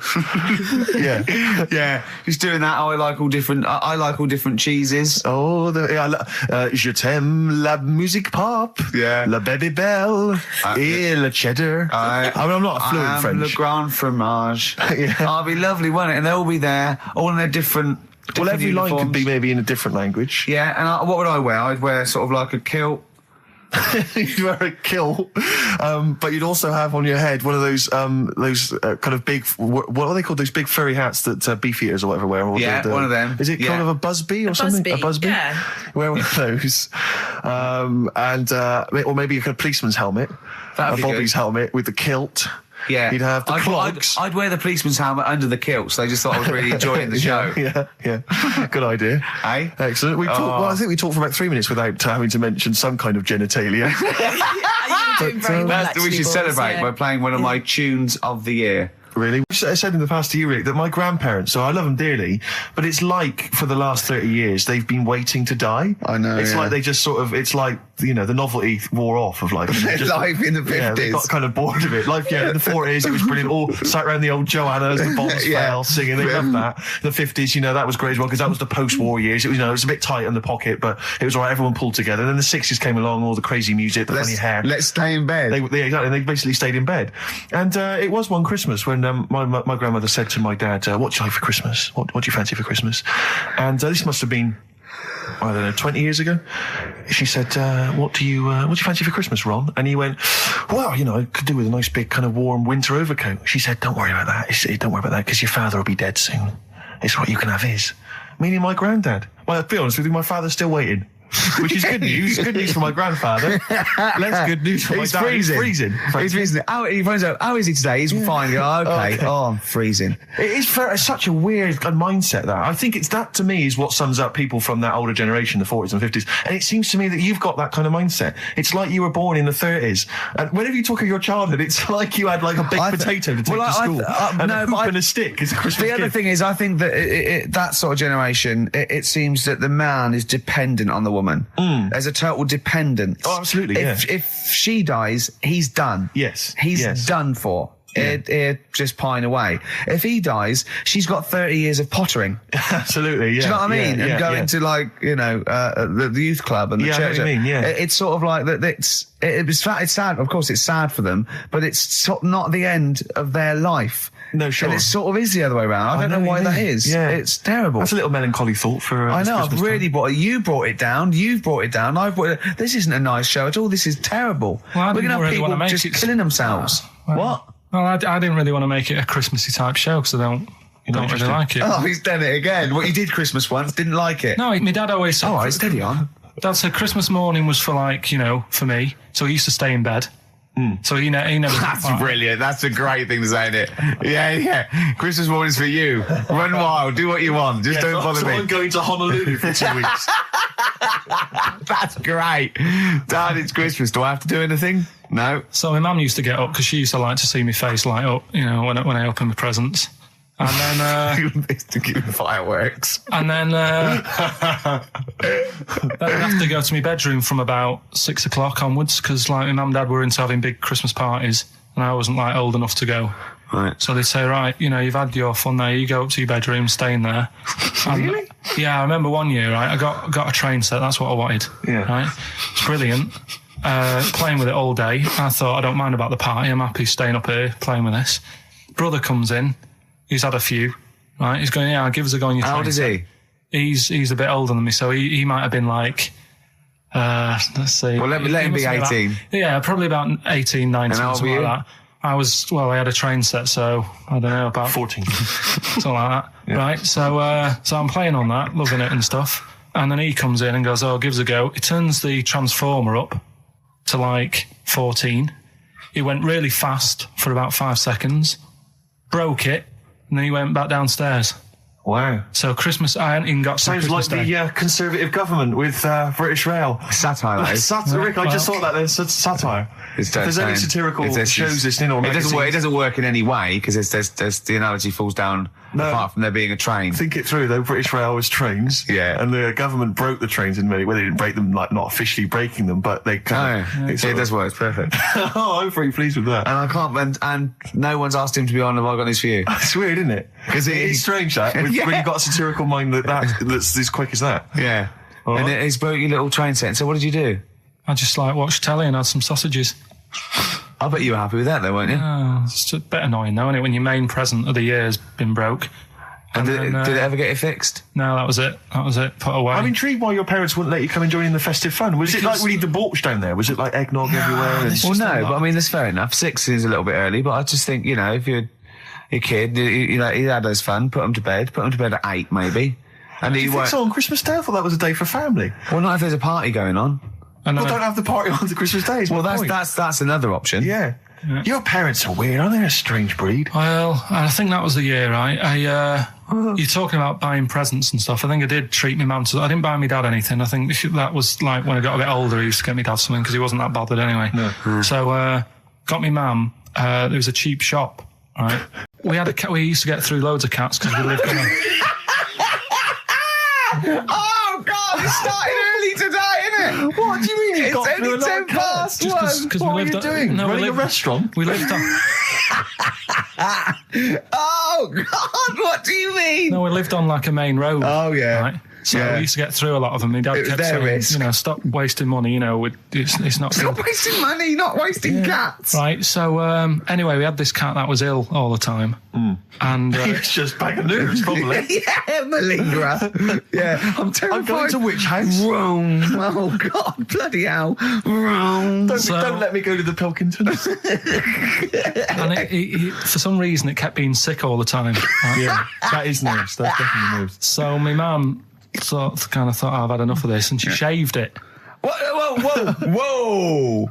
Whoa. Now, I know you're not vets in your family, but what correlation did your mum think there was between you being sick and shaving it? Because it kept being sick, and it was a pain to wash because it kept getting So caught she up. wanted a dry wipe cat. So Why didn't you just varnish it? What? it's weird. It's weird. Though. So now he's cold and sick. No, but not all of it. She left sort of the back half, but sort of from its waist, sort of. I love that. Shave it because it's sick on itself. And That is it was the genius. weirdest looking thing. I mean, normally I like cats. I'm always like giving yours a stroke on the head and that. Yeah. But as soon as she did that, it was like, oh, Yeah. can't touch it. And then So now it's sick, cold, and hated. Yeah. 5 burgers here, yep.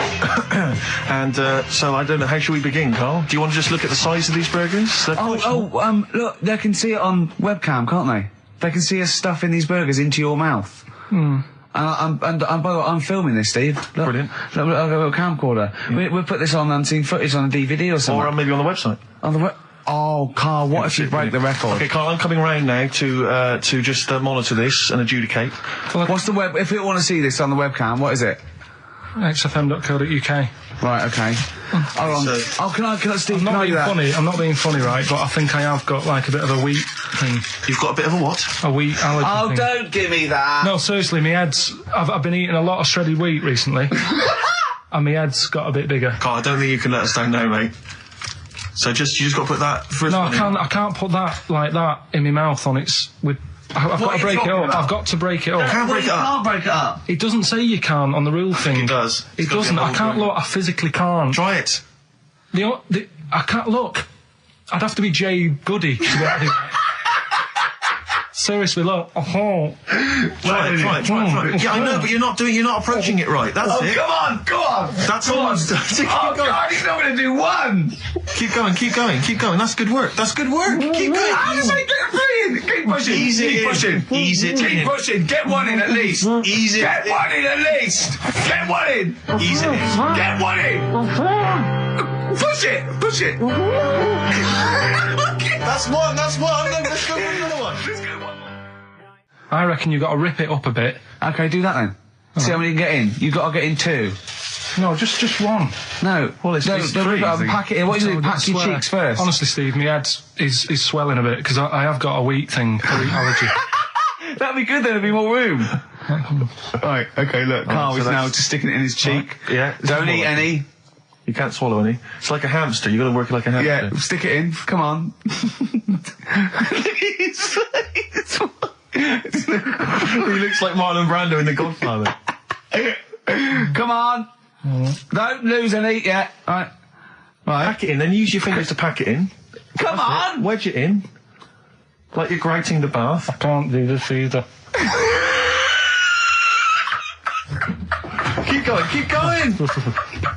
Keep going, don't give up so early. This is part of the problem. You just give up, Carl, too quickly. You failed again. It's like your history O level. Come on, Carl. Come on. Do something all well. it's one there, Succeed at something. Push it in. You've got nearly a half a burger there. Oh, I'll come round there. You're chewing. Don't chew. I've got a bit of food. I don't know what he said, but... Is that a What whole is that one? whole one? No, it's not. I can see bits left. Come on, Carl. Come on, keep working at it. Keep working at it. Look, there's so much space in your mouth, I can see it. He's going red. Okay. Okay, we do another one. We're doing another one. That one then. We're doing a... Oh, are you alright? Are you going to be sick? Are you alright? All right. Oh, God, should we play a record? He's making my eyes water now. Okay, I'll find a different one for you. Find a different one for What him. about most grapes eaten in 3 minutes? I'll go. Do you want to do that? Grapes are Most easy, aren't grapes they? eaten, that's easy. Great. Come on, grapes are easy. Come on, don't make him laugh. Come on, He's choking. come on. He's choking. Oh, Come on, quick! keep going, Carl. Come on! What happened? Did he just throw up? No! Don't make him laugh! Oh, Come on! we can make wine. Come on, Carl. You're doing so well, mate. I want to go. Come on, only... Why are you making him laugh? That was a world record attempt. Come on, he's over. Keep going. Come on! You got 25 seconds. Come on. Oh, I think that was a shame actually because you were doing well, but something went wrong. I know, and I think those are bigger grapes than the ones I've seen before. They're quite big grapes. Look at his face, he looks so despondent. Come on, Carl, 8 seconds. Just a few more. 5. Come on, what's the matter? 2, 1. It's all over, Carl. It's all over. Better count how many you did. You can get good at this. We can get good at this over the weeks. I think that was a fairly pitiful attempt, actually. I really thought he had a... It's interesting, actually. These are harder records than you might think. Yeah, I know. 6, 8, 10. How do you feel after that record-breaking attempt? Not happy with that. What are you not happy about? The fella who did it, was he in hospital and just had loads of grapes? I was bored. I'm sure he wasn't producing a radio programme, that's for sure. Well, to be fair, neither are you. What was tricky about it? What did you find hard? I think having Ricky standing over me, sort of shouting, "Go on!" isn't normal. No. But that wasn't... He hasn't eaten any! Hold on, that's 50 left. That's quite a poor attempt then, by the seam of it. Would you think about trying to maybe do that again in a couple of weeks? Would you do some practice and try that again? No, leave it for the experts. And I noticed a tricky point. Maybe sort of when you had about 50 seconds to go, you seemed to be spewing things into the bin. What was that? Again, mainly Ricky standing over me. So 88. He's got 88 left. Okay, so what's the mental arithmetic there? Because we put how many in? It was 150 in the thing, wasn't it? What did I say? What did I say I had left? Well, I'm not doing it again. 88. So you had 88 left. So 62. God, you're only at 62. What's the matter with you, Carl? There's people start you at 62. That is rubbish. That's disappointment. Let's leave that. So you failed on 2 world record attempts there. 62, and the record's that is rubbish. What were you doing? Oh yeah, but like I said, I've got a small throat. I can't drink a drink quick. Ever since the Mr. Freeze Pops when I was 6, that I nearly choked on, I nearly died on. I can't go back. It'd be like asking, I don't know, someone who got run over to play Frogger or something. I tell you something I do know. Go on. Right? But I can't really get a question out of it. Go on, just tell us. There's a shadow somewhere. It's already good, isn't it? I'm loving it already. No, right. There's a shadow. I think it was in America. Yeah. And it's on a quiet road. I'm guessing somewhere like Boston. That's what I imagine. Okay. Right? No. Somewhere like Boston. And people at night used to see this shadow moving about. And they'd go, what's that? Right? And it got known, the town, the little local town got known for this shadow, but it didn't cause any problems.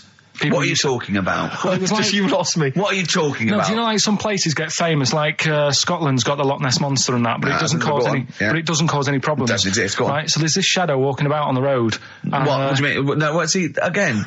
Rubbish. Right. So it's walking Nonsense. about. Where did you read this? Where did you It's see walking this? about. This was on the internet, and I'm sure. Sorry. Sorry. Right. I thought it was shite. I didn't know it was on the internet. Right. So this shadow is moving about, and Independently of an object. yeah, and the local mayor and that is like, yeah, it's a bit weird, but it's not harming anyone. The mayor involved. Was he elected to that post? Hey, Mayor, we got a problem down here. Seems like a shadow. Well, it's not causing any. No, it's just causing any problems. Yeah, go on. But that's the thing. It was left for years, and then it did start causing problems. I see, that's it. If you leave these shadows to go unchecked, Rick, they go crazy. Yeah. You let them run amok in the Yeah. city. Yeah. You've got to stand What did it do? on What did it Roman do? shadows. What did the shadow do? It was pushing people off the bikes. It was what? It was pushing people off the bikes. Oh! Chimpanzee that monkey news. Right. There's this monkey, right? Yeah. And it had been, do you know you hear about monkeys being badly treated and stuff like that? Yeah. So, anyway, it goes into this home. It's 14, this monkey. It's called, Matty, right? Goes into this home where it's looked after. What do you mean home? Just like, just a little monkey home, right? Okay, so zoo. Yeah, kind of, yeah, but they haven't got any other monkeys there, right? What have they got there? They've got just other animals and that, but not that many monkeys. But anyway, because he's there on his own, again, you know... When you say monkey, do you mean a chimpanzee, by the way? Because you usually do. Yeah.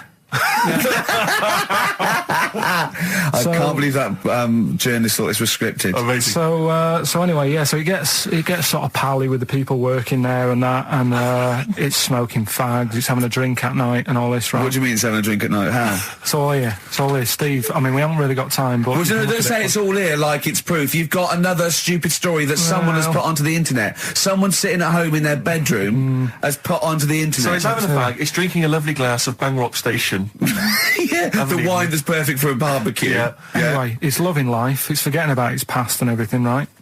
When this other monkey comes along, Oh no. Trouble's brewing. Go on. right? That comes in, something's said. Right, forget it then. Forget it. When I was about 16, my nephew got mumps, and all the men in my family were really worried, right? And I soon found out why. You know, obviously, if you get mumps when you're an adult and you haven't had it before, you go sterile, or it can cause sterility. Really? Yeah, yeah. And I was about 16, and this worried me, and I went to my mum and I said, "Have I had mumps?" She went, you've had 1 month. Now, I don't know what months are or is, but I'm pretty sure you can't have a month. Or, I think she meant that one side of my face swelled up. Like a gobstopper, it was. But what is a month? Or what are the months? I mean, it's a viral infection, isn't it? I don't want to embarrass myself. I don't want her to be right. Like, I don't know. Can you have a number of months or one big month? What if you had one big like month? Like a hunchback for a while? You're just like, you're mump-backed for a while and just walk around. You're mump-backed. Yeah, and you don't remember, because it's always when you're very young. You're mump-backed, but yeah, exactly. But apparently I had 1 month. So I could probably one of them, just one of them went a bit sterile. So you can become sterile if you have the mumps when you're an adult? Apparently, yeah. Can you, I mean, does that, for instance, it doesn't cause, say for instance, an adult had the mumps, right, and then he sort of had sex and he gave birth to a child, his wife gave birth to a child. Yeah. That can't cause any other problems. It can't cause deformity or anything. It's just, because it's just my dad had the mumps. I don't know. We should get our facts right, really. If there's a doctor out there, I mean, can mumps cause sterility? How does it do it? I have stories about, my teacher, his mate, had to have them, they swelled up, and he had to put them in cotton wool for about a month. God almighty. Because it can, mumps aren't fun. No, I'm not saying it. I mean, all I can say, maybe you've had mumps and now you're sterile. That could be mumps aren't fun. Yeah. That's like go to work on an egg. Isn't it? Yeah. Who said that? I was having an argument with someone about who said go to work on an egg. Someone said it was that William G. Stewart bloke who... No, it was Faye Weldon. No, it was Salman Rushdie. It was. No, it wasn't. No, hang on. No, maybe it wasn't. It was Faye Weldon. It wasn't Faye Weldon. Right. It was either, right, let me tell you what it was. It was either that bloke that wrote A Year in Provence, or whatever it was called. Right. 0171 580 2000. Who came up with the slogan, go to work on an egg? It was either the Year in Provence fella. Who's that? I mean, what his name was, I don't know. 0171 580 2000. Who was the Year in Provence fella? You know that fella who wrote that book, Year in Provence? Everyone read it. Everyone thought it was great. No, his name's Peter something or other. Right, okay. And I think he definitely wrote that. Salman Rushdie came up with something. I think it was the year. See, again, I'm thinking that maybe it was the egg thing. But I would say as well that fella that wrote Year in Provence, he also came up with the, the Fat Willy cartoon series. What a hilarious series of books they are. Not Fat Willy, is it? It was called Fat Willy, wasn't it? What's the one, Where's Willy? That's Where's Wally? Where's Wally? Where's Willy? That'd be pretty straightforward every time, wouldn't it? Well, there's a fella there. There it is. Not where you come from, it wouldn't. Oh. Well, there you go. Well, Peter Mayle is the name of the bloke who wrote Year in Provence. Thanks to Neil. And also, Neil says that Salman Rushdie did Naughty But Nice for the cake commercial. Now, I still don't know who did go to work on an egg. I think it was Faye Weldon. No, it was Peter Mayle. Do you reckon it was? Yes, absolutely. Absolutely. I'm gutted. Yeah. And you very rarely, Jerry from Balham, you very rarely go sterile from mumps, but it is a viral infection, yeah. It's such an informative This programme, exactly, Steve. Yeah. It's like a public service. It really is, isn't it? And we treat things sort of sensibly and maturely, and we give out, the correct information. I'll be honest with you. It's safe for kids to listen to, isn't it? Well, imagine if you were this happens to us all the time, you're in the pub and someone will say, well, is mumps a problem? Is it going to cause infertility? And you're there just saying, Well, I was listening to Ricky Gervais. And... It's very rare. It is a viral infection. So, and do you know who did go to work on an egg? They went, no. Peter Mayle or Faye Weldon, we're not sure. Possibly Salman Rushdie. No, definitely wasn't Salman Rushdie. That's quite incredible, though, to go from writing Naughty But Nice about cakes to live in a hole for the rest of your life. I used to write when I was at school. Oh, yeah. Now, I didn't watch sort of kids' programmes when I was growing up. I watched sort of crap adult ones. ITV on the telly from 12 midday through to like midnight, and I'd watch all the police series, Police Story, Charlie's Angels, Steve Austin, and Teen Knight Rider, yeah. And I wrote this essay at school, and I just couldn't stop, and I started serialising it, and every time I just kept writing. There was sort of like people were reading it at school, and it was about a New York cop who was as hard as, you know what I mean? Yeah. And I worked out what his name was. Now, God, this is how television influences me. Because it was one word name, which is his surname. That was the title of the book, title of the series, and that's what all his friends called him. Right. It was called Jezuk. Jezuk? Yeah. Jezuk. Yeah, I thought it had a Z and a J. Jezuk. Jezuk. Yeah. Do you know It what I mean? does sound so close to like Pillock or Jesse. Yeah. Or Nonce. No, nonce. There's no nonce. Well, do you know what I mean? Cross between sort of Jezuk. like Pillock and Jism. Damn you, Jezuk. Yeah. You're off the case. Give me the badge. Keep the stinking badge. I don't need a badge to be a cop. It was all stuff like that. And he'd burst, yeah. And so he'd look at his gun and go, this is my law. My God, it's Jezuk. How did he find us? Yeah, it was great. There'd be shootouts and everything. Oh, fantastic. Let me just ask, did he have perhaps a broken marriage? He was hard-boiled. He played by his own rules. Didn't he? Yeah. I imagine. Simultaneous with this. He was a bit of a drunkard as well, had a bit of drink. No, he didn't drink, Oh, no. good, He was a good-looking fella. But he was letting himself go. He was a bit hard-bitten. Yeah. And the other thing I was sort of simultaneous, which was more of a novel. I wasn't serious. I was actually writing a novel, and I got like 3 exercise books, right? It was about this kid, right? Oh, God. Right? He saw his parents just brutally murdered for no reason by a gang of outlaws, yeah? And he buried his father, and he knelt down on the grave, and he said, looked up, and he goes, as God is my witness, I will avenge thee.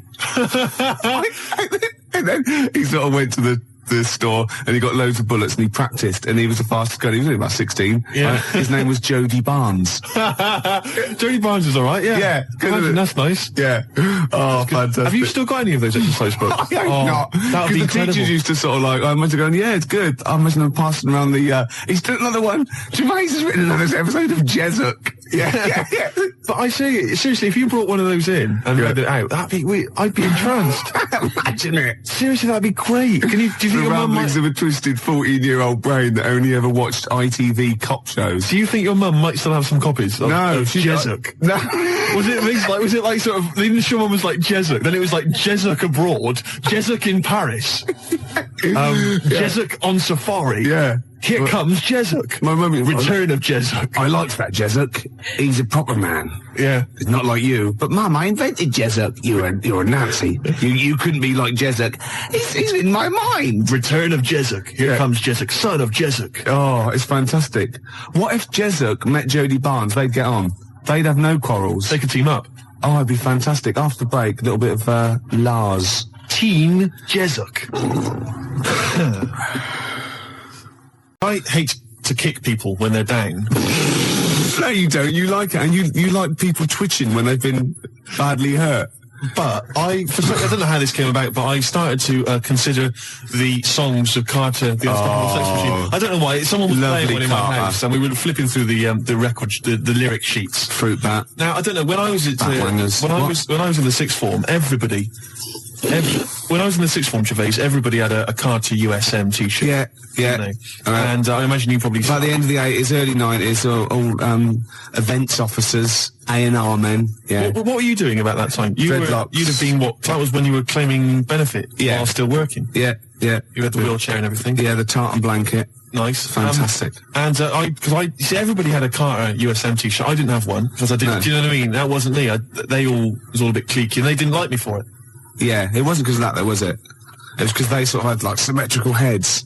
They were running in their human packs, weren't they? And just ostracising you, go, oh dear. Those start, right? I'm just looking through the lyric sheet. This is from the album 1992, the Love album, right, by Carter. Yeah.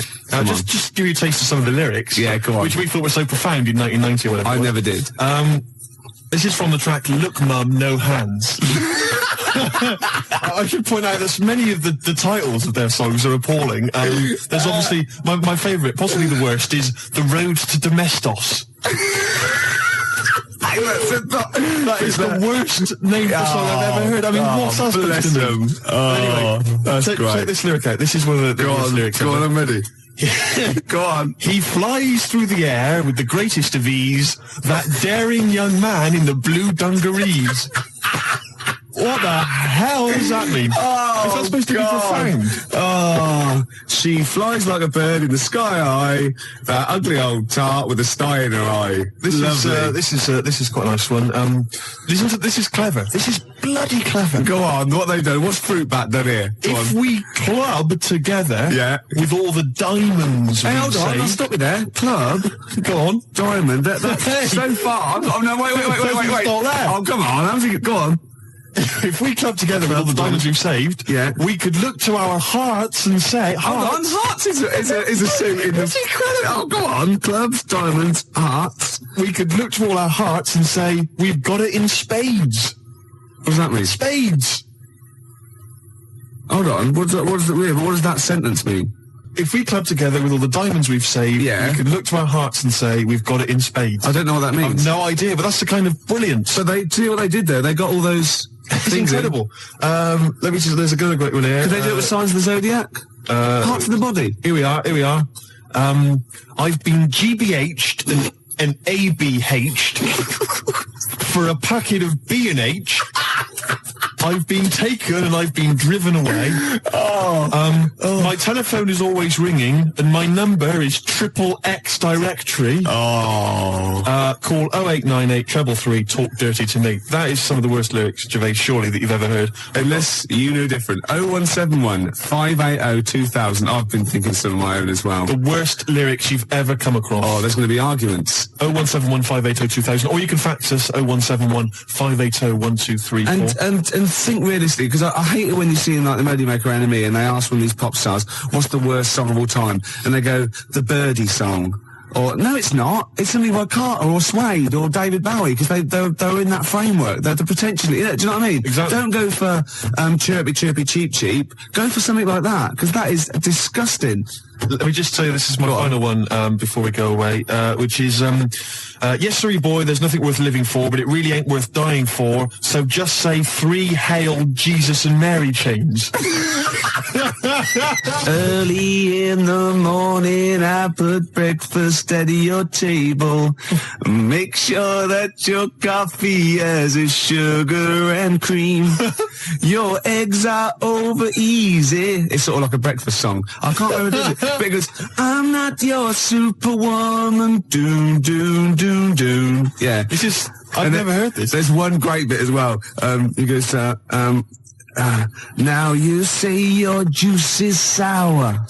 It used to be so sweet. And I can't help but wondering if you're talking about me. Isn't that great? Oh. Sorry, look, this juice is a bit sour. It used to be so sweet.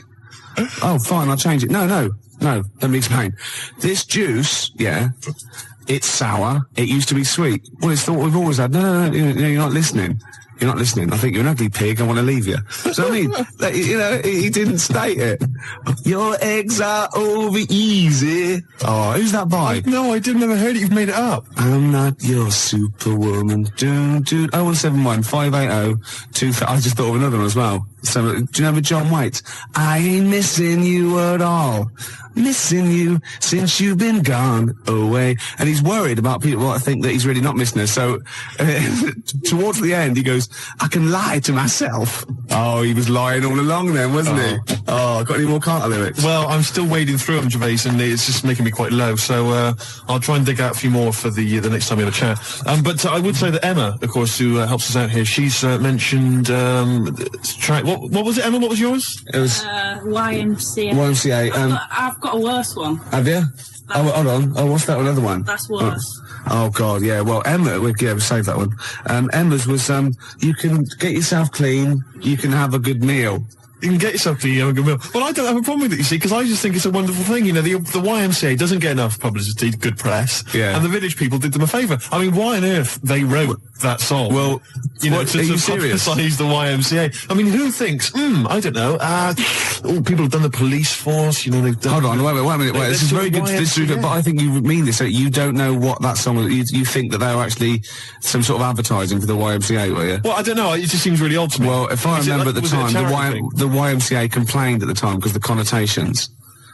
It's just a PR thing for the YMCA, I imagine. It's like the one that in the Navy. Yeah. Do you know what I mean? Another sort of PR thing for the Navy. It's just bizarre. When they were dressed up as sailors and stuff. Yeah, well, whatever. Whereas usually they sort of like construction worker with a nice moustache, aren't they? Yeah. Traffic cop. Yeah. Jumpers. And, what? I don't, it's just... I'm worried about the Red Indian chief. Am I supposed to be reading between the lines or something? I don't understand. I mean, I don't really understand. I mean this seriously. Okay, I don't right. understand what you're talking Okay, about. this is fine. Well, that's it. Obviously, there were gay connotations. It's like a gay icon record, isn't it? YMCA in the Navy. That was the point of it. What did you need? One of them dressed as Judy Garland. What? I don't understand. What was your problem with that? What? There's no. I don't understand why that suggests that people are gay. I don't. It doesn't necessarily. It's like it's high camp, isn't it? It's been adopted since as well. But the four of them, there's a guy dressed as a motorcycle cop. There's no reason why he should be gay. There's no way anyone should be gay. There's a builder. Yeah. Right. So no builders are gay ever. There's another one. I can't. What's the other one is? Right. And then there's a Red Indian. Why on earth the Red Indian is supposed to be an icon? I don't know about that. I have no idea. I'm flummoxed on that one. I'll be honest. So what I'm saying to you, Gervais, is if you're going to if you can talk about gay people, then why don't they use the cliches? Why isn't there a hairdresser? Right. And because it's probably the sort of cliches that even scene gays want to get away from. Also, you're confusing camp. ITV gays with real homosexual people who live normal lives. If I'm going to write a song about gay people, I'm going to have a hairdresser. Yeah, you are. In order to appeal to a gay community, I'd have a hairdresser, John Inman, Larry Grayson, obviously, and I don't know. Well, you wouldn't have Jason Donovan then, obviously, because he's not. So you wouldn't have him, would you? No, I wouldn't have Jason Donovan. No. Well, I wouldn't have Philip Schofield. Well, I wouldn't have Andy Peters. Right. I wouldn't have Andy Peters. Okay, I'm getting scared. Shut up! I would not have Andy Peters. I'm getting scared. I would not have Andy Peters. A few more Carter lyrics for you. Go on. Do enjoy this one. It's just one big knees up, a night on the town, a storm in a teacup, more like a teacup in a storm. Yeah, man. Yeah. You know what I mean, man? Yeah. It's more like a teacup in a storm. Yeah, they've twisted it, haven't Right. they? Yeah. Ian Camfield, you know, he's 12 now. He does the rock show. Oh. He called, and that I'm not your superwoman. It was Karen White. And he also says a worse lyric in YMCA is, young man, there's no need to feel down. Fair enough. Another Carter lyric for you. The tequila sun is rising. And listen to me. The tequila sun is rising and the Harvey's Bristol moon is shining. Because they've got Harvey's, shine on Harvey's moon. Yeah. And somehow Harvey's Bristol moon is shining. I have no idea. It's got to be something about pulling your trousers down in a coach. It's just isn't it? Rubbish. And Quick Space, I played that and you said, oh, why is that your favourite? And I got annoyed because you've got no taste and shouldn't even question me. And I said it was about you being an ugly tosser. Well, Nina from the band, who's round at Jan's, said no, it's not about him being ugly. And the worst lyric is from the Beatles. You should see her in drag in a polythene bag. What's that from then? I don't know, polythene Pam or whatever it's called. Could be. Yeah. Could well be. All right, then the worst Beatles lyrics, we'll have those as well. There's a lot of them to choose from. There are a lot. They're good. No, I'm not dissing the Beatles. No. I'm just saying they wrote, they can't keep up that level, can they? Gervais, I've heard the songs you've written. Do you understand me? Yeah. You're not in a position to disrespect anybody. Oh, no, I don't. I'm talking about people on the tube, all right, that can barely speak, all right, that just go with like a kazoo. There's a guy near my tube, he just got a kazoo, and just taps his foot, and then tries to sell lighters to you by playing a kazoo. Right? You can't even disrespect him for his musical ability. Of course, you're laughing about him now. If that was female, it'd be a whole different story, wouldn't it? Well, you've got to take it where you can get it. You'd have a lot of lighters every day, wouldn't you? You'd be struggling down that road with loads of little clippers. I'd say, I think there's a sad lack of kazoos on the wireless, and I'd have her in here for a quick session. Well, we better do a competition now. GCSE. Just one better. And the story, it's all sort of, how he's being pushed about by his Again, wife. that's not literally. By his wife, she's wheeling him about. What do you mean? He's wheeling him about. They go to a party. Everyone sort of looks round and looks at him. What makes you think that he's in a wheelchair? What's the clues? What's the words? There's loads of little things. It's like, like I say, something about his wife walking around with me and all that. Well, of course she is. She's pushing him about. But walking around. If someone said, "Oh, she was walking around with me," I'd think they were both walking around. There's a few. But that's not. There must be another. There must be a reason why you suddenly thought that fella's in a wheelchair. Right. My wife's walking around with me. Put on your makeup, and I feel alright. No, and she's always saying, "Do you feel all right?" And that she's always asking him how he is. Yeah, but she's just listen. Let me play it, right? And try and picture the scene, right? But now I'm only thinking of a little fella in a wheelchair. Well, have a listen to it, and you know, just everything that's been said. Okay. Understand why I'm thinking what I'm thinking. No, never. Right, you ready? Yeah. No clue yet. Yeah. He's just sat there watching, probably. No. There's no. Wait until he's done. Yeah, no clue. Okay. No, that's all right. Right, that's just a woman getting ready, and he's fine. Yeah, he's just sat there, and he's got. To me, he's got a great pair of legs. Right, well, he's sat there in the wheelchair watching. No, he's not in a wheelchair. Listen. Right. Yeah. Everybody looks at him. No, her. He's saying she turns heads. Walking around with him. Yeah, walking around with me. We're both walking around. Are you all right? Yeah, nice thing to say. He's all right. Huh? Yeah, he is all right because he's got a great pair of legs. Right, he might not have any legs and that, but he's happy. He has got legs. Right. He has got legs. I don't know why you think he's in a wheelchair. There's no clue whatsoever. It seems to be based solely on, do you feel all right? Yeah. Which she's just saying really because they're together at a party. Maybe he doesn't know anyone else there. Leg. Right. So he can't drive. Because he's drunk, probably. He's had a great time. He's been dancing. Puts him to bed. Because he's drunk. Well, is he though? He's turned out the light. His hands work. Is that it? Yeah, there's no clue. But the thing is, that's what I'm picturing. But that doesn't mean it happened. You picture people that are half man, half moth. It doesn't mean it's possible. Do you know what I mean, Carl? What you think is usually not true. Suzanne is totally right. There is no reason. I have never, ever thought that Eric Clapton was singing about a little fella in a wheelchair. And the one clue in that was two, isn't it? Are you all right? Oh, let me say that, little cripple. Right, and I'll give her the car keys. Oh, why is she driving? He ain't got any legs. Pushing him around and that. No, pushing him around. So we'll do one more next week then. Could do that again. It's fantastic. Waiting on a Friend by the Rolling Stones. Yeah? Go on then, Carl. On XFM 104.9, Ricky Gervais, Steve Merchant, Karl Pilkington. Go on. Right, this one. Remember Blockbusters? Uh-huh. Right, this one is good, and we'll do this one. Rockbusters. And remember how Bob Holness used to give you a letter? Yeah. And it'd give you a question, and the answer to that question is that letter. Yes. Right, well, it works like that. So if I said to you, we'll test it out on you, Steve, right? Right, welcome to the show and that. Hello. Let's play, right? And I say, right, your first one is W. Mm-hmm. And the cryptic clue, because it's done like crosswords. Okay. So not quite like Blockbusters. Well, this young man prepared for his death. And it's a W, so the answer. And it's not always going to be like our sort of music, it can be any sort of music that's out there. So the W is the name of the answer. I understand that, but is the answer always the band name, or is it? Yeah. It's always the band name, is it, or the artist? Yeah. And so would the W be the surname, or would you have both the initials if it was someone's name?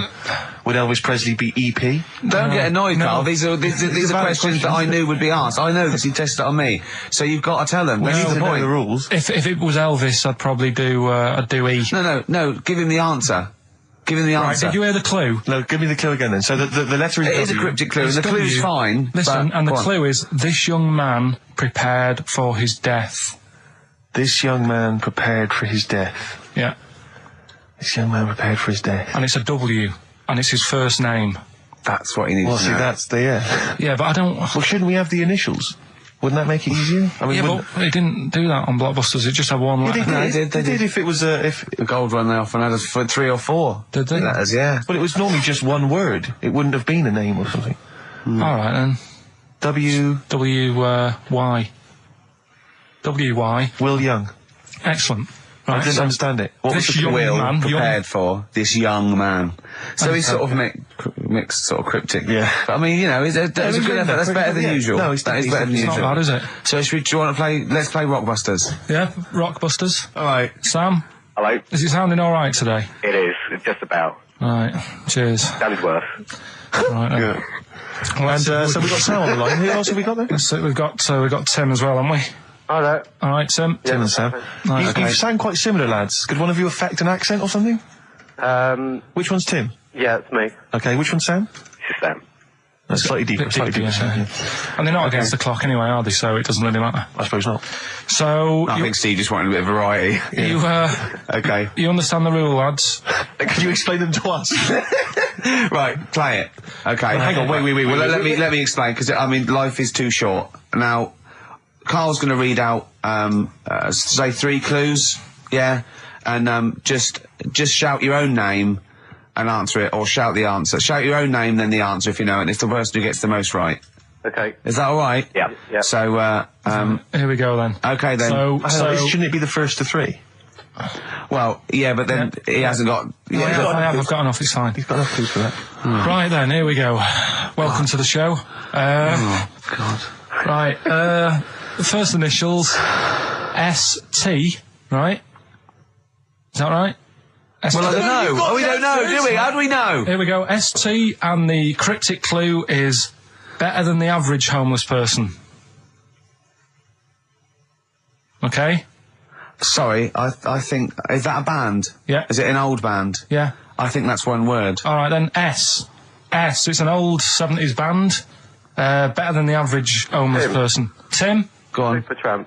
Yes. Supertramp it is. Yeah. Well done, 1 point to I have you, no idea Tim. why that's right, by the way. You don't understand why it's right? He's a super tramp. Oh, right. Better than the average homeless cryptic, person. yeah. Yeah, cryptic. Yeah. Okay, second one. Come on, Sam, you got That's actually quite good for Carl. Trust me, Tim. Take that as a good clue. Because, yeah, okay. We won't do this again. Wait, 1-0 Right, to here we Tim. go. Right. F. The letter is F. That's the next one we're moving on to. And the cryptic clue is, the little girl is hungry. What shall we do? Is that S or F? I've got it. F. Ready. Sam. Peter. Yes, 1-1. Feed her. He's pulled out of Feed her. Yeah. Feed her. Okay. Yeah. So that's 1 each. So this is the decider, isn't it? Wait a minute, ITV are on the phone. Well, you said first to 3, so no, it's not, is it? That's what I said. Just do the 3 clues and who gets the most. Okay, well, we can do that now. So, here we go. I love this. This is rubbish. Go on. So here's the last one. The initials are AK, right? And the cryptic clue is exploding pet. Shout out your name if you know it. Last orders at the bar, please. Last orders at the bar. Exploding pet. AK. You're tuned to XFM 104.9, Karl Pilkington's quiz, Rockbusters. The format is still available. The highest bidder, please give us a call, or you can email ricky.gervais@xfm.co.uk. Is it a band or a singer? I'll give you a bit more of a clue. It's a pop band. Okay, we wouldn't... Sam. Tommy Kissam. Yes. Hey. Oh, this is amazing radio. So who was that won? That was Sam who won. So it's 2-1 to Sam. So he wins. What does he win, Carl? He wins some CDs and some videos. No, he's got obviously now, Sam, if you're ready, take the spot. You're going to do the gold run. Away you go, Carl. I haven't got any more. You're a fool. Right, stay on the line. We're giving both some presents. Play a record for. Rick, I'm going to shoot off. Not come. Another holiday. Well, it wasn't holiday. Well, it was. You had 5 days off work. Why isn't it holiday? You had 5 days not working for a living. You know how many days holiday gets a year now? 29. Oh, that's more than teachers, isn't it? It makes me sick. It makes me sick. Well, I know the kind of hours you work, Rick. It's mad. I mean, if you're not in work by midday, you're furious. No, but I mean, I'm always... 29's normal for the normal working person. Yeah, but, you know... And anyway, it wasn't a proper holiday. I went to see my mum and dad. It's nice to see them and everything, but it's not holiday, is it? Why? It's not going away. It's not getting on a plane, is it? Going away. Oh, is that definitely a holiday? What happened before 1950? I don't know. People used to go... Yeah, exactly. People used to go to Blackpool or Brighton. That was holiday. Yeah, but I didn't Where did you to... go? Went to Wales. There you go. Lovely holiday. Lovely holiday. Have a holiday in Wales. That's what they say, innit? Come to Wales and have a holiday. That's what they say, innit? But, so come to Wales and meet your parents. Come to Wales and have a lovely holiday. Right. Well, anyway, it was good and that. It's always good to see him. Right? Yeah. But week off work. do you know like my mum likes gnomes and stuff? Yeah. right? Of course she does. She's lived with one for 30 years. She said, get your dad to take us to this park where they've got 6-foot gnomes and stuff, right? Have a walk about. Sounds like a nightmare. Yeah. Sounds like a living nightmare. Keep an eye on Carl. So anyway, he stood still for 2 minutes. Someone bought him. No. You can't buy them and that. It's like a little exhibition thing, Yeah. right? And it's part of a hall, right? This big hall that you have to pay to get in. But we didn't want to see the hall. I just wanted to see the gnomes. Of course you did, yeah. So anyway, my dad says, yeah, well, we can get in there for free. Of course he did. Clever. Right? So we parked up on this little country lane, right? No one about. We walked How much down, was it to go in? Like £2? about £3 each. Yeah. But he said, well, yeah, but if you don't have to pay, do you know what I mean? You enjoy it even more, don't you, when you're walking about and you think, I've got this £3 in my pocket, no one's having it. Yeah. Right? No, looking over sort of for a bloke with a peak hat saying, can I see your ticket, please? I wouldn't enjoy it more, no. Go on. Yeah, but you don't worry about it, do you? You got a bit of money now then, Rick. You've changed. So anyway, so we had to walk across about 4 fields. For £3? Right? And what happened was, we're walking through all these fields and what have you, big grass and muddy bits and all that, 'cause it'd been raining, and climbing over fences and stuff. And we're in this field, right? And I look to my right, and there's about 30 cows all staring at us, right? And Suzanne started to panic a bit. She said, we shouldn't be here.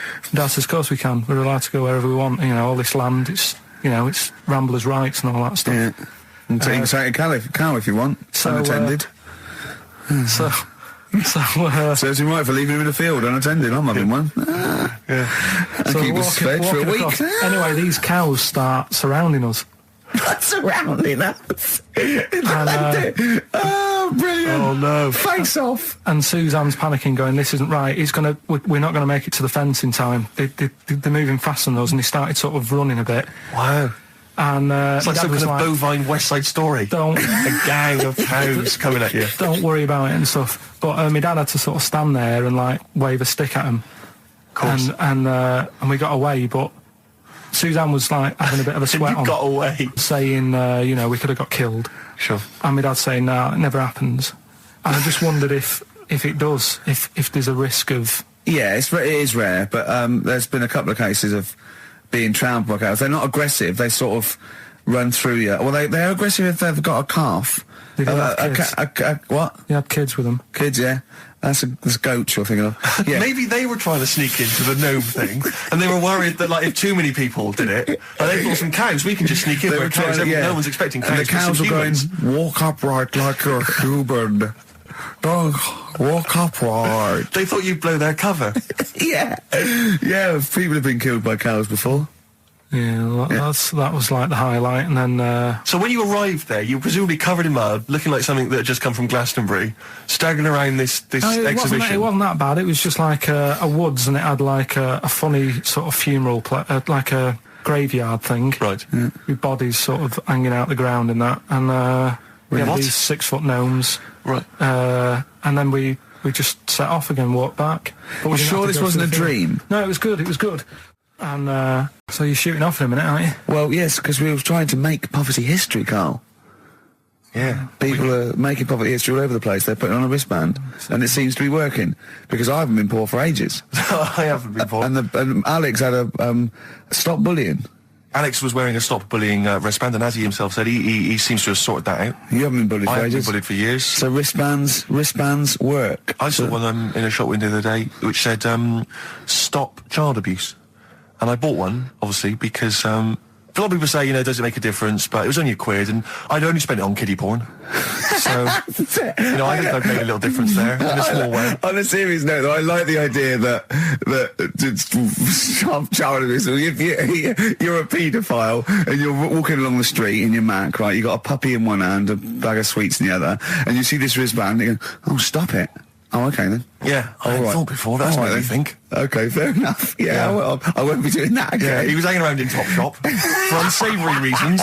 You saw them in there for only £1. Carl, we haven't got long, have we? We've got an hour and a half because we've got to shoot off. I've got to shoot off down to Live 8 and introduce Rem. So we got a lot to pack in. We got the Rockbusters, and then we give away. I just saw those. I'll finish the sentence in a minute. I look forward to it. I'm getting excited. Yeah. I'm getting excited. So we got so much to pack in. I haven't got time to finish all mine. So listen, right? You know the things we're giving away: the signed little Homer. The Nigel Tufnell thing and the Flanimals, right? It looks brilliant. They've done a brilliant job, the people who are XFM. So take back all you were saying about them, Carl. And also, we should say as well, you've still got a chance to win that, because if you get today's Rockbusters, you go straight into the hat for the big draw, so you've still got a chance to win all those top prizes. Play a record. Bit of Monkeys. Yeah. Monkeys. Pleasant Valley Sunday. Right, do you like that, Carl? It's alright, yeah. What's it about? Well, if you heard, it was a sort of description of, typical suburbia, isn't it? Here in status symbol land. It's a sly dig. When the monkeys get a bee in their bonnet about something, you better not. You do not want to be on the receiving end of that. Yeah. We've got a good song with a story later. Go on, what we got? Don't want to tell you yet. All right. Now, is it as pitiful as last week's, where you somehow misheard that Eric Clapton song? What was the Eric Clapton song? Well, Wonderful Tonight, and he was convinced it was about a bloke in a wheelchair for no reason, no evidence at all, other than she's walking around with me. Yeah. Well, yeah, walking around with me. No. I walk into a room and everyone's head turns Yeah. to look at her, which you didn't seem to Helps hear. him to bed. Is he's drunk? He's had a few. Never mind. Yeah, well, you're totally wrong. Big day, Again. Carl, though, isn't it? Because there's lots going on, and I know Carl's it's very, very important for him that he champions Live 8. I don't know what's going on. I don't know what... I am sick of it, to be honest. Sick of what? Just sick of reading about it. Sick of this Live 8 thing. Sick of it all. Brilliant. Fed up with it. What annoys you With it. particularly? It's not only that today, though, is it? On the way in today, right, saw a gay fella on a Is that bike. weird? On a bike, rushing. What time did the gay march start? What time did they have to be? Why are you looking at me? I don't know. No, but he was rushing, left it late, so he'd had a late night again. So my point's right about him. What right? was your point about, just to people who've just tuned in? Well, the fact that they go out late, so they sort of have a nice night out from about 11:30. They're ironing the jeans at like half past 10. their jeans. half 10. Their leather trousers. But anyway, right, so They're cutting the back out of their leather trousers about 10:30 at night. I'm on the way in, right, and I see one stressed out, rushing, right, on a racer, Yeah. wearing high heels. Oh, I love you. He's 50's dad, isn't he? He's angry. He's just angry. If you're a gay fella and you're proud to be gay, but you also want to make poverty history, you don't know what to do today, do you? You're all racing all over the place. Must be murder. It seems a bit unfortunate that they've put them on the same day. Yeah. Well, But you can get little leather studded wristbands that say make poverty history. Yeah. So you can join in on both You could parts. kill two birds with one stone. Yeah. Yeah. But why is Live 8 stressing you out?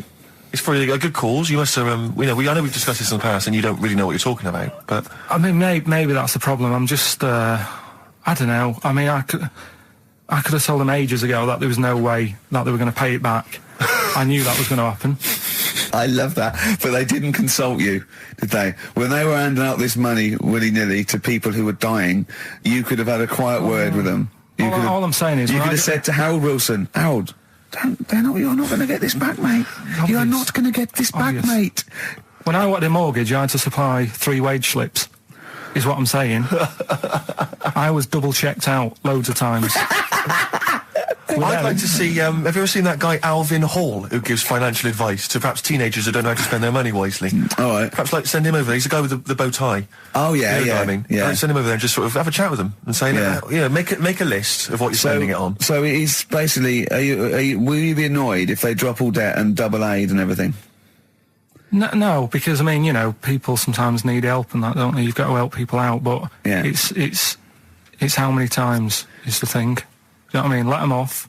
But do I, I've got this monthly payment at the moment, haven't I? Yeah. I'm paying for tools for people out there who need a drill to build a house or whatever. Yeah. Am I now in my right to say, well, you can't have it all? Do you want the drill or do you want the debt cancelled? This is what I'm saying. I'm just, I'm all happy to help people out. Do you think they're I've got taking us loads for a of mug? charges. Is that what you think? You won't be taking? We'll see, won't we? Time will tell, won't we? You know what I mean? If next year at the same time Geldof's putting on another gig. I'll go, what's going on now? Geldof putting on another gig of the Mean Fiddler. What's going on now? I think you're missing out on the true meaning of today, Carl, which is an opportunity to see Keane for free. I think that's the problem. I don't want to go. I don't like crowds and that, do I? Right. Can't be dealing with that. Don't like big crowds. People, because I was talking to people at work about it, and they were saying, oh, you know, it's a big occasion, it's one of them events, like, you've got to be down there, because in years to come, when they say, you know, were you there, I don't see what's good about having a memory being stuck in a crowd of 150,000 people. I prefer to do something nice. Say if I have like a nice cake and a cup of tea, right? In years to come, when they go, do you remember that day when we were all cramped and what have you? I'll go, no, I was having a nice cake and a cup of tea. So I've got a nicer memory than them. So I believe in doing something nice on a big occasion. Do you know what I mean? On a special day. Do something nice, remember that. The thing is, you have got a nicer memory than them, because when you look back and they say what you're doing 20 years ago, your memory will tell you you were actually having a cup of tea and a cake, but with a chimpanzee that could talk English. That's what your memory will tell you. You're thinking, oh, I was out with my mate. I was out with my mate Marty. He's a chimp. And it just you'll be in cuckoo land by the time you're 50. You'll be just going, oh, it was great that day. Remember Suzanne? I don't know what I'm talking to Suzanne. She's left you. She's left you. She's had enough of you waking up. Well, she's down in Hyde Park watching Bed-Shaped live. She's not worried about cake and a cup of tea. I'm going to go along later to the Live 8 gig, and you're probably going to see some bands that are going to make an effort to entertain you. But if you want entertainment, Rick, you know it. There's only one person to book. Go on. Me. If you have perhaps something to do, because I'm obviously a top DJ on the radio, but where I really come into my own is DJing in any kind of club environment. Well, you told me you were DJing. I didn't go to it. DJing at a party, and you said the place was rocking. The place was roaring, and I loved it. Carl just said he was there, and they weren't. Well, that's nonsense, Carl, because you know very well that when I'd put on a tune, they'd cheer. Yeah, but it was late on in the night. They would have done that whatever you put on. That's nonsense. No, they were happy and everything. I'm not saying they weren't having a good time. It was your party. It was all right, but they weren't going mental like you're sort of making up. They were definitely going mental. When I put on the Proclaimers, they could not believe their luck. They would have walked 1,000 miles. Was it good though? Were they really? What were they doing? They were dancing, were they? It's dancing and that, but they weren't sort of cheering, going, you know, more and all that at the end. What's about? Oh, Take On Me came on, the big cheer went up. Oh, I don't know who to believe. I've been there, done it, Steve. I've been the DJ as well. It might be jealousy. It might be like professional jealousy there. Yeah. I think it's because my fortunes are on the up and his are on the down. You know, we all know famously that he had Pilkington making music, his DJ outfit. Didn't happen. I did enough. I just wanted to do enough to pay for the equipment, and I did. And that was that. But I don't like crowds, do I? But you're safe, aren't you? You're behind the little thing with the flashing lights. But there's still a lot of people and that. Forced fun. Don't like that. It's not forced fun. They haven't got to dance if they don't want to dance. Yeah. Don't like it. What do you mean your fortunes are on the up? Anyway, DJing. Well, I'll tell you, I was hired. Well, I say hired. I did it as a favour to a friend. His wedding the other week. And I got there, I was thinking, because everyone had their little role to play, and then people were doing a good job. I love you taking it seriously. And I spent ages putting together some CDs, special selection CDs. I love that! Because what I did was I burned them on iTunes. Did you turn up with your own headphones round your neck? Own headphones, wearing a suit, but headphones. Metal case. Didn't need it, just had them all in one small box. Brilliant. Boom. I thought, this is good stuff. I got some classics here. Give me an example. Give me an example of that, like the first hour, the warm-up hour. Rick, I'm coming straight in with Frankie Valli, Oh What a Night. Brilliant track. I mean, when those beats start at the beginning, who's not getting on the dance floor? Wait a minute, what's this following it up? Go on. It's the Jacksons. What, I Want You Back? I Want You Back. Brilliant. It sounds good at the moment, Carl. Yeah.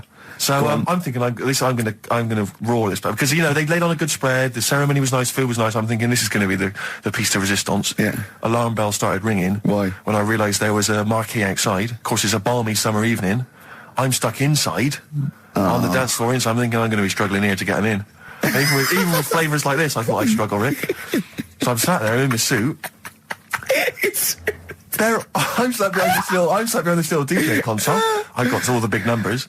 There's one or two people making some token effort, but frankly, most people are outside everywhere. So I was livid. Of course, they couldn't hear it out there. So I was playing to an empty room, really, and I was furious. I was absolutely furious. Because, I mean, what is, you're wasting my time.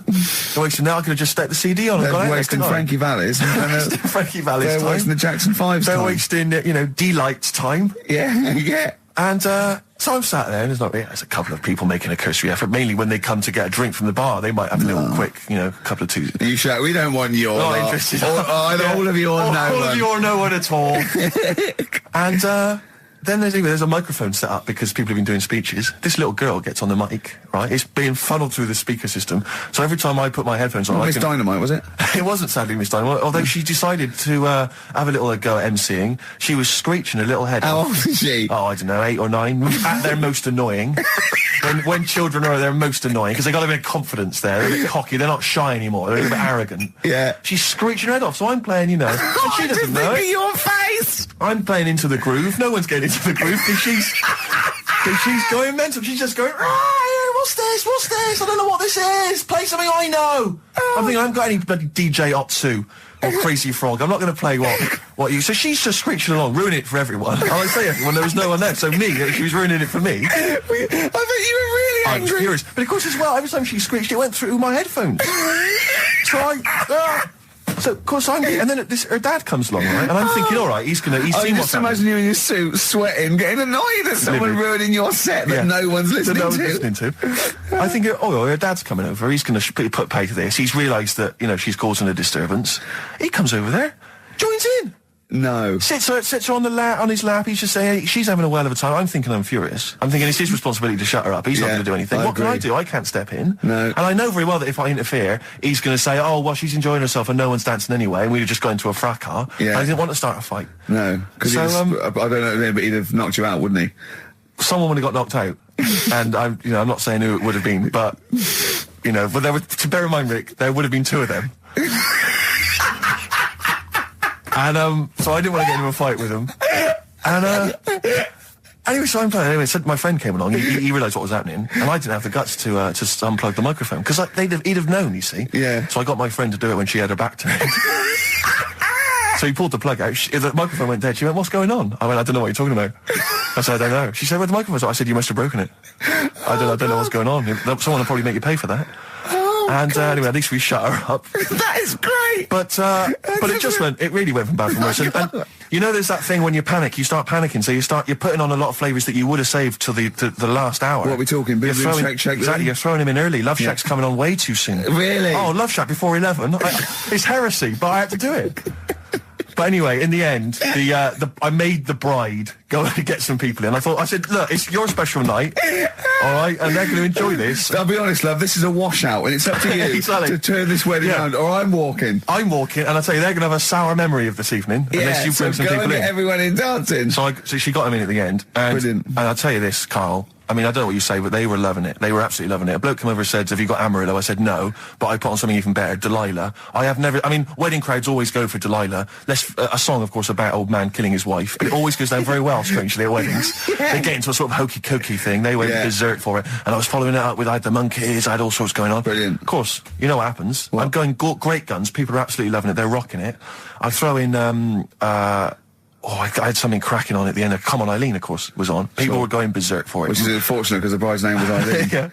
Yeah. And then the bride pipes up. I'm throwing the bouquet. So they all traipse off outside again. I was furious. Oh, no. I plugged the microphone back in. I said, "What are you doing?" We got, but they went out there. And of course, you can't get them back once they've done that because all the women are running around. I got the thing. And then they got to wave everyone off, throw the confetti. They ruined your day. I was having a great time and they ruined it. She ruined your special day. She ruined my special night. It's a slightly truncated show, isn't it, today, Carl? We've got monkeys, I would trust. I don't like change, and that's what's happened. I'm not. You don't, do you? You're like Rain Man. Yeah. He really is like Rain Man. Anything change, it's got to get in a little routine. You can't. I don't like to. I'm not like Suzanne's mum and dad and what have you, where routine cannot change no matter what. Like what? Well, we've talked about it where if it's a Tuesday, I'm having sausage, egg and chips no matter where I am.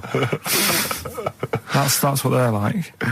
Right. That's what they'll remember. Actually, when I'm saying about stuff about Live 8 and all that, people will remember. If people said to a dad, you remember Live 8? Okay, what day was it on? Tuesday. Well, I had sausage and chips. Nothing changes. But the thing is, today, normally we have a bit of a, I know what we're doing where and all that, and it's all sort of messed up. We don't usually know what we're doing where. We say, what should we do next? No, but I know, like, Rockbusters has been done early. Right. So that's normally done Is at that about, really about 5 throwing you? I minutes. think, uh-oh. I just I don't like all this change and that. It's messing about, isn't it? Rain Man. So what do you want now? Right. If you don't like well, okay, let's play Educating Ricky. Right. Brilliant. Go. Right. So- Ding-a-ling-a-ling-a-ling-a-ling. Educating Ricky. Right, what are we going for then?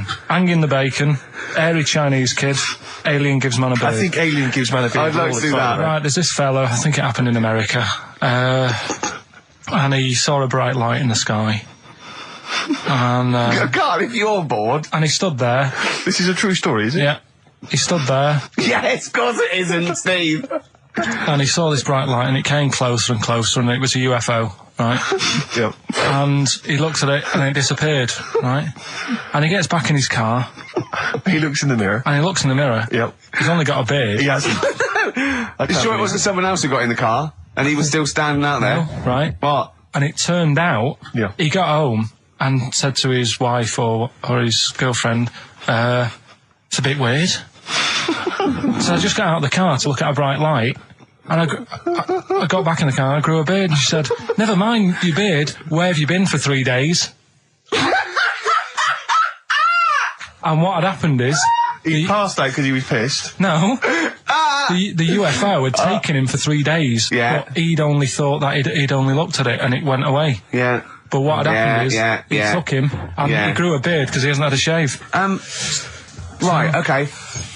I mean, was Will Smith or Tommy Lee Jones anything to do with this at all? Did you see this on a video maybe and thought it was an educational film? No, it's from a book that some kind person sent in to me.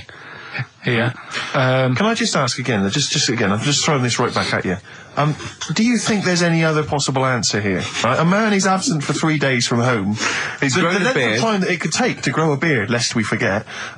What if he hadn't actually seen a bright light in the sky? What if he was he'd been lying? What if drunk? he was lying? He'd got knocked unconscious. He'd had a car crash. Just any lying. number of other No, things. just lying. Or he was just lying. Yeah, he'd been on a bender, getting pissed for 3 Yeah, days and that with was his his mates. excuse to his wife. And they went, Dennis, what are you gonna tell your wife?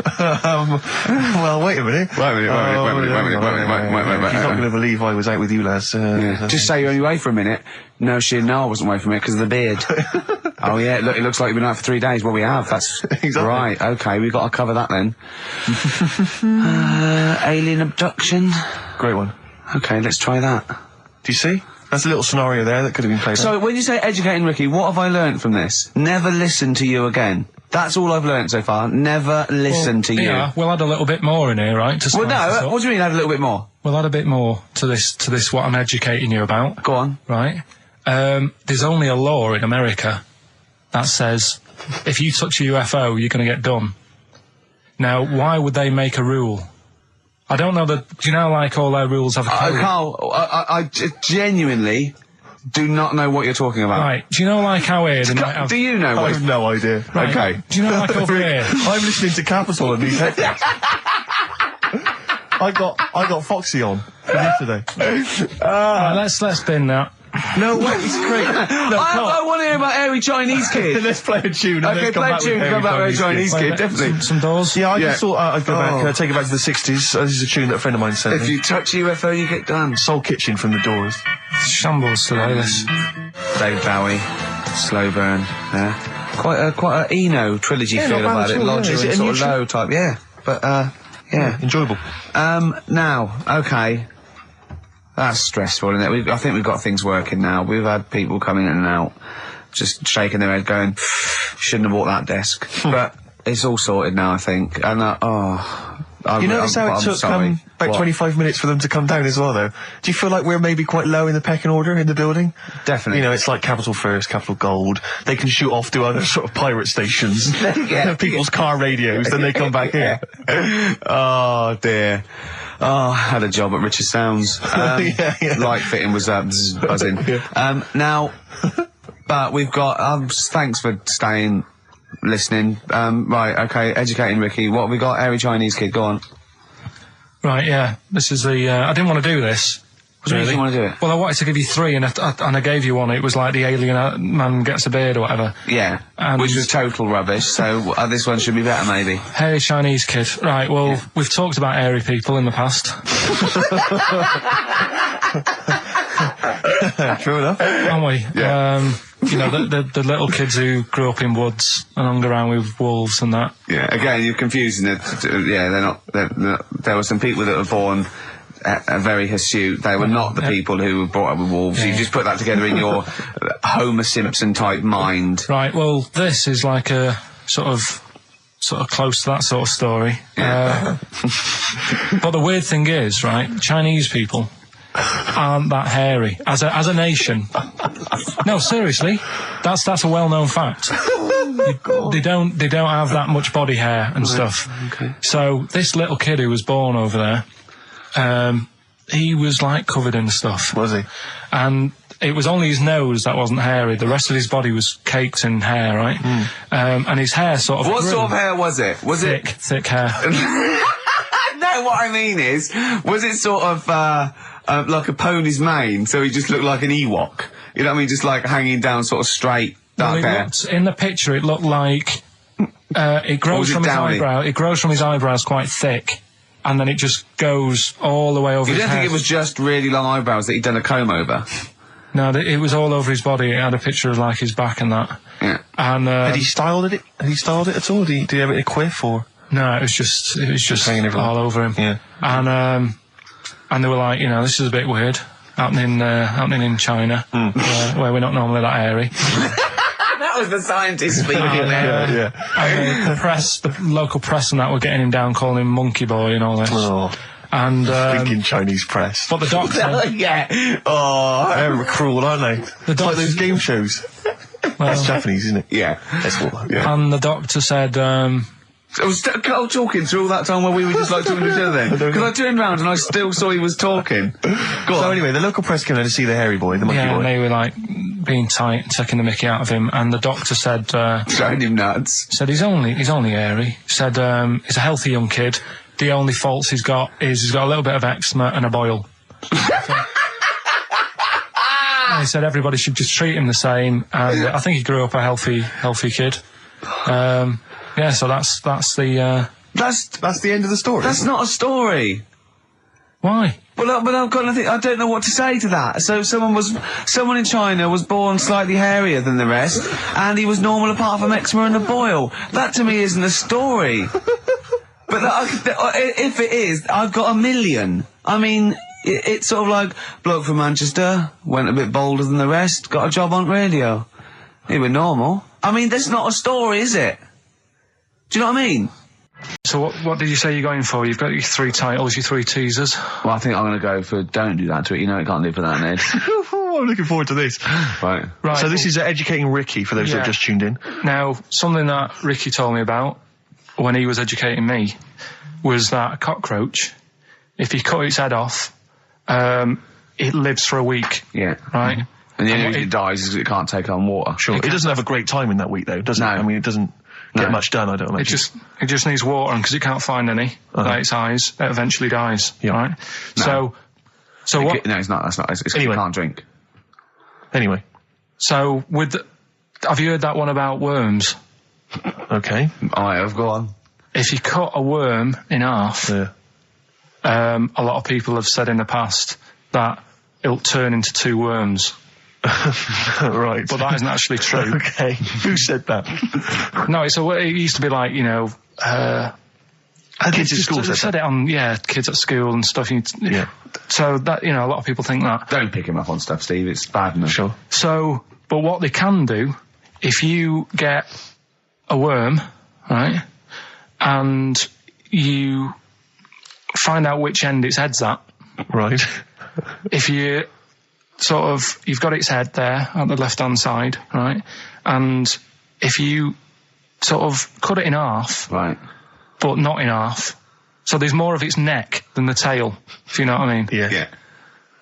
The bit that you've cut off will sort of die, and the rest of the worm will get better. So in a way, you can cut it in half, and it'll survive, but only one half will survive. Okay. Yeah?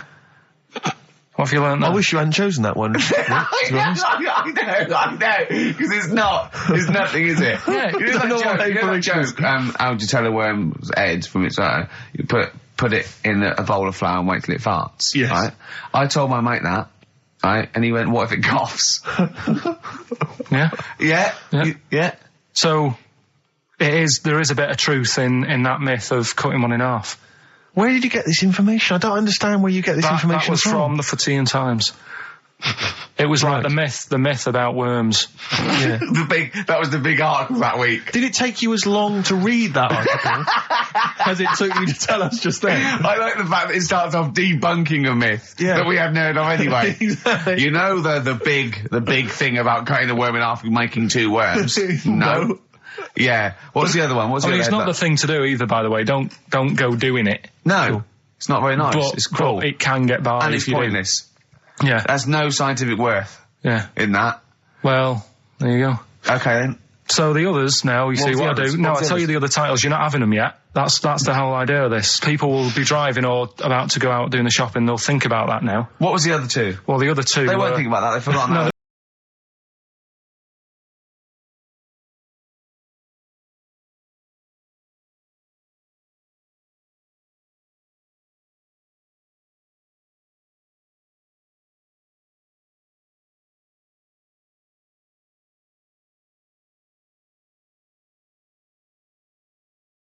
Oh, that would be great. I just wish we could maybe tape the bits we're not on air, just because that's when Karl comes into his own. Yeah. He just said to me, I don't know what I was doing, I was sort of like pottering around, dancing around, doing something annoying probably, and he just looked at me, I don't know, and he was looking at me, and I looked back, and he went, have you ever used a Y-front properly? Genius. It's a great question, because the answer is definitely no. Definitely no. Does anyone use their Y-front properly? And by that, I mean, get your winky out of the little sort of slot provided, as opposed to like put it to one side or pull them down or whatever. Has anyone used a Y-front properly? I don't think I've ever done it. I don't think I've ever done it. I've never seen anyone in a toilet doing it, Rick. You should be looking. I wish I hadn't said that. I caught you. Really? Yeah. That's actually how you prove people are gay. Yeah. Get them into this conversation. Yeah. Yeah. It's a trap. Yeah, it's a trap. It was the trap. Yeah. I I'm thought not that gay, was by the the, way. Yeah. You didn't prove I was gay. I double bluffed you. As I knew the old gay trick. I thought it was the old gay lord say no thing. That is another method. Yeah, there's innumerable methods of doing it. That's how Oscar Wilde was caught. Yeah. Yeah. What happened there? Well, the judge went to him, did you see that film last night? Gaylord say no, and he went no, and they went take him away. Yeah. Take him down to the cells. Yeah, take him to Reading. It is true. That is well, true. It originated in America. yeah. So many of these things do. It's Yeah. a brilliant point, Karl. I'd like to hear from anyone listening who's, and I mean, well, they'll just lie, wouldn't they, I suppose? Yeah, I don't even use sort of flies. No? Usually, I sort of pull my Y-front, my sort of tracksuit. So that's why I wear sort of like elasticated waistbands all the time. Exactly. Just sort Speed. of like, yeah, Yeah, you got to get in there with the minimum of effort. yeah, we and out. Sure. Often I won't shake No, oh no. to my detriment because it often leaks out a little bit later, doesn't it? Ever been out on a date with a girl where it's just trickled down your leg and you wish it hadn't, and you're thinking, what if she gets my trousers off later? She might smell or see it. What? Like what? I don't know. I don't know what I said there. Right. Darkness growing on me. Love that. Love the darkness. This is the Best Of Show on XFM 104.9. I'm Ricky Gervais, with me Stephen Merchant. Yes. I hope you're enjoying the Best Of. What do you make of the first genetically modified baby? Oh. Are you worried about this? Do you know what did they do? What? Let me see what it says here. It Well, says, isn't it just choosing the, eye colour? Well, this is the concern, isn't it? That in the future you'll be able to decide whether it's a boy or a girl, how intelligent it is, what it looks like, is it handsome, is it ugly? Obviously, no one will choose an ugly baby, and so on and so on and so on. And so it means that where will it lead? Where will it end, Karl? Are you concerned? I've thought about this a lot. What will us three look like in the future if they're being, genetically modified beautiful people? What will we be like? How will we be considered in society? Yeah. But we've talked about this before, haven't we? About the cloning thing. Yeah. That's a bit weird. Yeah. But I don't think it matters, because at the end of the day, right, you might look like some other kid, but it's the way you're brought up that will change your features and the way you are, your personality. If you lie, you get a long nose, don't you? Well, no, but listen, right, because I remember when we, I was growing up on this estate. This is going to be good. Go on. No, it's not. It's just an example of how this doesn't work. Go on. So we don't need to worry, sort of thing. Sure. Right? Okay. So I'm growing up on this estate, and there was this woman about 4 houses down, right, who's a bit rough. All right. Didn't fancy her. Oh God, no. Right, but she had a Why? baby. Well, tell me about her first. I'm interested in this woman. Why was she? It was a very. She looked like a man in a I dress. mean, I didn't grow up in a posh house or anything. And I'm not saying that if you live in a bit of a rough house, you're a bad person. What did she look like? But anyone can Tattoos? clean up. Looked like Tony Green with a fag on. They didn't clean up much, right? Oh. Which, even if you've not got a lot of money, you can still try and make get the some place look jiff. nice. Yeah. Right? But she didn't, and a kid used to take a horse into the house. Sorry. Whoa, Neddy. What do you mean? A kid used to take a horse into the house? Where did he get a horse? Must have nicked it from somewhere. Must have done. You seen a horse in it? No. What, is that from outside the saloon round the corner? Yeah, was it just tied up with a bit of lettuce? Right? And, Oh, that's great. I'd Did been Big out. Jake come and looking for it? I'd been out. Oh. No, sorry, let me get this. This was before the lynching stopped or after. Where did he get a horse from? What do you mean he must have nicked it? His mum said, where'd you get that from? I bought it. All right then, but keep it out of the kitchen. I don't want you going Catlin rustling. Where did he get a horse from, Carl? And how long did he have it for? Was he leading it or riding it? Mum, open the door, I can't stop. I can't stop it. Open the patio door as well. Looks like we got us a runaway. What do you mean? I don't know, but the thing is, they couldn't afford to buy one because they're not cheap. So I'm just guessing. Maybe that's wrong of me. But I think... He had a horse? Yeah, right. So That's why the family didn't have any money. They'd spend it on the horse. No, I don't think, that's what I'm saying. I don't think they would have bought it. So anyway... Yeah, it's wise to whisper, Carl, in case they're listening. Yeah. And They could be in the room next door. It's not buying it, it's keeping it as well. Oh. So I was like in the car with my dad coming into the avenue, and you used to have to drive down it to turn round and, and you know, sort of go back to our house. You had the traditional method of transport. Yeah. And the horse was in the lounge. Reading a paper. Just like walking around. Oh, God! What? And when I was doing, I tried to earn myself some money once by flogging little flowers in plastic cups. What? This is genius. It just keeps coming. What do you mean you're trying to flog little flowers? What do you mean? Wait. Let's play a record. Let's play a record and come back to this. Wait a minute, It's always going to just unravel and unravel. It's going to go on for hours. Let's play a track, deeper Carl. and deeper. It's like come an on, Carl. onion, isn't it? We've created a whole world here where there's a man living with a horse. Just walking around the lounge. I come from the West Country. I've never heard anything like that. I just think of a big sort of like orange carpet and it's got a rediffusion telly and this horse going, I'm fed up in here. Exactly. This is really... I am not taking the rubbish out again. Yeah. Right, play a record. Let's have Velvet Underground. We've got that lined up. Oh, yeah, the classic from the first album, I'm Waiting for the Man. Let's come back to the horse in a second. Little flowers in pots. What do you mean? From that classic first album, Velvet Underground and Nico, which apparently peaked at a disappointing 171 in the US charts. Think of that. And that's obviously Lou Reed, the Velvet Underground, and Waiting for the Man. Yeah, great track. So we were talking, we were doing White Van Man, and we got onto genetically modified babies, but and somehow then Carl started telling a story about someone with a horse, and then he got onto, he was trying to make money selling flowers. Just do the flowers briefly. Well, hang on, I just want to recap slightly. So there was a family, and who had the horse in the family? It was... Because you lived on an estate in Manchester. So the mother was a right pig, apparently. Well, I don't know whether that's you relevant. don't need to go that far. But what I'm trying to do is like make a picture for you so you understand. What does she look like? Who did she look like? Bit of a, and no disrespect to her, bit like Pauline Quirky, yeah. Right? Okay, I knew you were going to say that. Yeah. I knew it was going to be Pauline. Did she have any tats? I've never got that close to it. Okay, all right. So who had the horse? Was this her son or her husband? No, her daughter.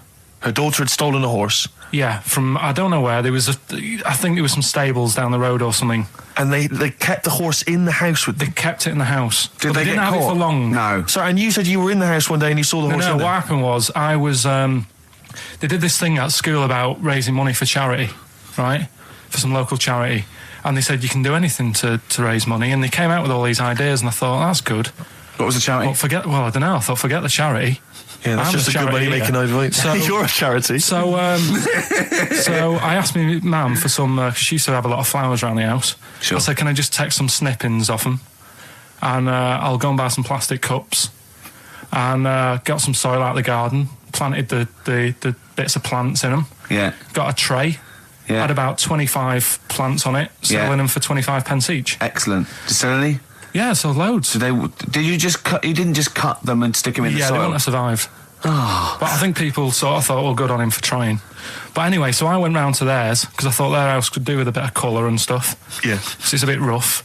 So as I went The horse went, thank God for that breakfast. They've been feeding me kitty cat. So I got up to the door and they opened the door and it was one of them houses where no carpet. Yeah, a horse in the living room. You know. We've all been there. And the horse was walking around the living room. Oh. I looked quite happy and everything because I always say that about animals. Black Beauty right? was on. Yeah. Well, think about it, right? If you were a horse, where would you rather be? In a little wooden hut with a load of hay, or in like a house with a Central heating. 3-piece suite and a telly and that? Telling you that! No, but I was saying this the other day, And an Atari. right? I was walking through London. the Commodore other day. 64, Yeah. rubbish. Exactly. Walking through London with Suzanne, right? Yeah. And you know, like homeless people always have dogs. And Yeah. she said, "Oh, I hope she looks after it." And I said, that dog is happier than most dogs, Right. Because people always walk past and give it a pat on the head. Yeah. It's with its owner all the time. Yeah. It's out in the open. It's not locked up in a house. Yeah. It doesn't You know what I eat, mean? but other than that... No, it does eat though. They're always all right. So that's what I was saying. I think this horse was doing all right for itself. Do you know what I mean? Well, not many horses have got their own house. Exactly. For a start, yeah. Well, anyway, that's That's by we were the talking by. about. Yeah. So anyway, this family, who's a bit. What were we talking about? It was about cloning. Genetically modified kids and all that stuff, yeah. Right. Now, what I'm saying is, you could say, right, Steve, you could have a baby, right? And Ricky could see it and say, God, I want one that looks like that. Yeah. Right? It could happen, Rick.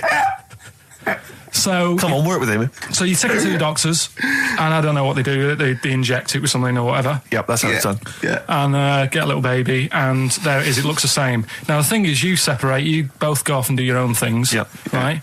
Now, you look at Stephen, you look after your baby. Yeah. You treat it well, you give it good food and I'm a that, good dad. all the vitamins and stuff. Yeah. Ricky just gives it cheese. Right? So then it changes its looks. It goes a bit fat. You know, it gets tired easily and that sort of thing. Now, when this family... Why am I just feeding a baby cheese? Right, this family who had a horse in their house. Yeah. They had a little baby, and my mum went round and said, "You're not going to believe this, but it's a beautiful looking baby," right? Yeah. And I was like, well, you know. And the weird thing is, it was a good-looking kid, but as time went on, they didn't really look after it. And I'm not saying like abusing it, but it used to run around. It used to play out till like 10 at night. Yeah. It used to chase cars. Right. It was a bit. Did it have hooves? Yeah, no. Chase cars. Right. What sort of kid chases cars? Oh God! No. Was it called Rover? The weird Did it catch sticks? It's Liam, it was called, right? Right. Now, the weird thing is, it was a good-looking kid, but as time went on, and all that, like, not eating properly, and its hair was all patchy. It's not Liam Gallagher, is it? And chasing cars and that, and it became an ugly kid. It's definitely Liam Gallagher. And that's what I'm saying, right? You can clone all you like, but at the end of the day, it's how you brought up. Brilliant. Wow. Life. Wow. That was a hell of a point. Oh God. But am I right? Oh, you're always right, Carl. Finally, White Van Man, what do you make of the fact that Sainsbury's are bringing in square tins? Is that a concern for you? Is that true? Apparently so. Why? Dunno. It's like it's easier to stack. This is what the guy in the Sun has said. That should be interesting. That should be his comment on Sainsbury's are bringing in square tins. Is that should be interesting for meatballs.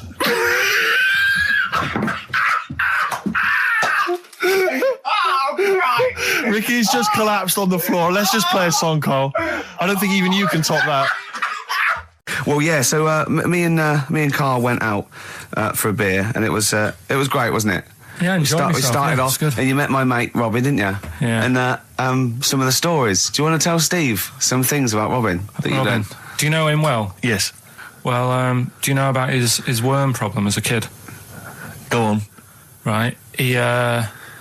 What I can remember is he had worms as a kid. Not sure how you get him. He never answered me. He was getting a bit touchy about it. Right. This is like the second time I met him. And I think he was a bit annoyed that Ricky told me about his problem. What now? Now, straight away, you not being there, instinctively, what do you think went on with this story about worms? My suspicion is rather like when you told a group of people that Robin had once suckled milk from a cow's udder. Yeah. Did he mention that as well? Yeah. Yeah. My suspicion is that, like the cow story, the worm story is not true. But And why would he get so sort of uppity about it? Well, Because it's not true. Imagine if that wasn't the first time he'd done it. Imagine if he did that every single time he was with somebody for the first time and Robin was just met them. He will tell that story to anyone. But they do say there's no smoke without fire. Robin. I also told him that the way Robin cured these worms was because the doctor told his mother, right, to hold a piece of ham or cheese near Robin's anus so the worms would come out for the food, and he believed it. I'll tell you why, though. I said to Robin used to sit on spam to try and get the worms out, and he believed it. But Steve, right, do you remember that story about 3 or 4 years ago where there was some bloke in the army? He went away to somewhere, Vietnam or whatever. He was messing about in the woods. Messing about in the woods? Shouldn't he have been fighting? Whatever. Yeah. Right, and he walked through some lake, and I think he cut his toe or something on something, and some worm of some sort crawled in the gash. Yeah. And it was in his body, and the doctor said, we've got to get this out of your body. So what they did was, they said, right, the thinnest part or something of your body that things can crawl through is on the top of your head. So they wrapped Where the skull is. So they wrapped some bacon. No, they didn't. They did. That's right. thing. So he's gone in via the toe. So what we do is, I'll tell you what, that worm's probably heading straight for the head. We'll put a bit of bacon on it. The thinnest part of the body is the skull. Of course it's not the thinnest part of the body. It's where your brain case is, isn't it? It's the skull. There was a reason for it. And it was like they stuck some bacon on his head. And as ever, the vital piece of information, i.e. the reason, Karl seems to have forgotten. Because the worm was in his body, and they said everyone likes the smell of bacon. Including worms. Even a Vietnamese lake worm. They love Remember last week when I said about the little fella with the bone with no brain, and you were proved wrong? No. We were saying it wasn't a little fella. We were saying it was a stillborn child. It wasn't a little fella. You're changing it now. You weren't having any of it last week. Right, hang on a minute. I'm getting confused. There was a Vietnamese snake that went inside of a soldier. A little, like, maggot or some sort that you have to get out of your body because it causes problems. Yes, and so in order to get it out of the body, they strapped bacon to his head. Yeah. That is great. This doctor. And did that work? I think so. They had a picture of him smiling. Oh, God, what, the worm or the bloke? The bloke. Oh, dear. Honestly, I hope someone knows the story. Right. It was about 3 years ago, I reckon. Okay. And, it did work. GI bacon. So this is why the worm burrowed out of his head to get the bacon? Get to the bacon. Right. That's great. So this is why when Robin was telling his story, I was a little bit disappointed if it wasn't true. Right. Because in a way, Robin's never been to Vietnam. No, but what do you really think that Robin? Well, as Robin said at the time, Karl, why would I sit on ham then tell Ricky Gervais? It's a very good point. Because if he was a kid, you do daft things like that as a kid. Right. It's the telling Ricky Gervais though. Yeah. And then, bless him. Okay. And then anyway, Robin left, and I tried to chase him, but he got away. And he knows. And then we had a few pints, and then Karl embarked on some of the greatest stories ever told. Can you tell the story about your dad? Let me run it by. I haven't spoke to him all week, so let me run it by him. Okay, play records. Because what we got? We've got one of Steve's tunes. Yeah, well, bizarrely enough, this comes from the Teachers 2 soundtrack, the soundtrack to the current TV series. There's a slight whiff of nepotism in the air. Yeah. Rick, would you like to explain why? Well, that's why you're doing it. My girlfriend worked on it. But you were going to play this anyway, weren't you? Well, I was, actually. Bizarrely enough, I was going to play some I Am Clute, and this is from, as I say, the Teachers soundtrack. This is called To You. It's a good track. That's I Am Clute, a track called To You from the Teachers soundtrack. That's also got, I noticed the Electric Soft Parade, The Hives, Star Sailor, Feeder, Turin Breaks, Mercury Rev on there. It's a good little collection. Lovely.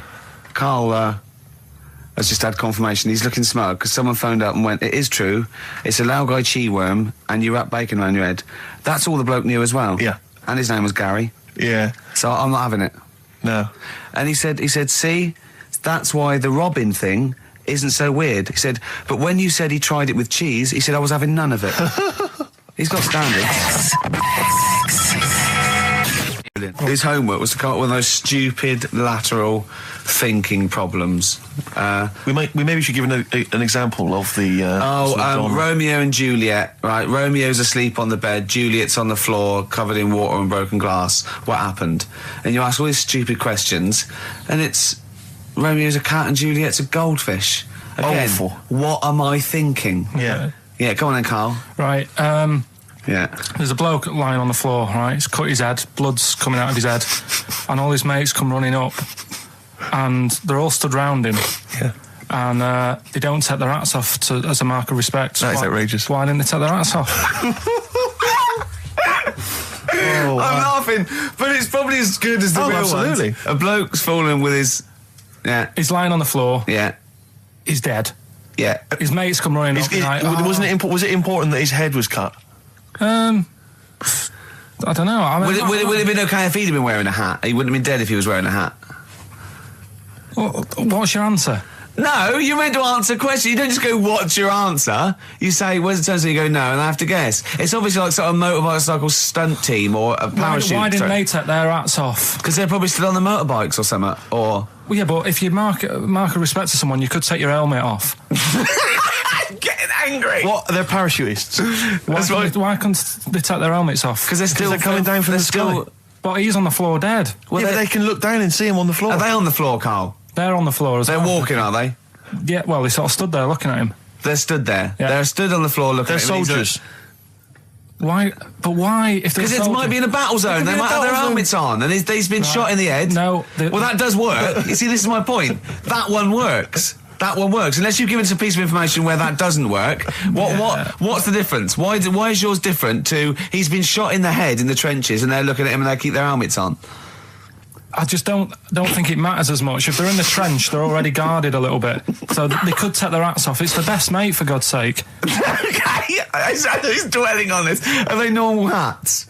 What kind of hats are give they? you the answer. No! Don't get ratty!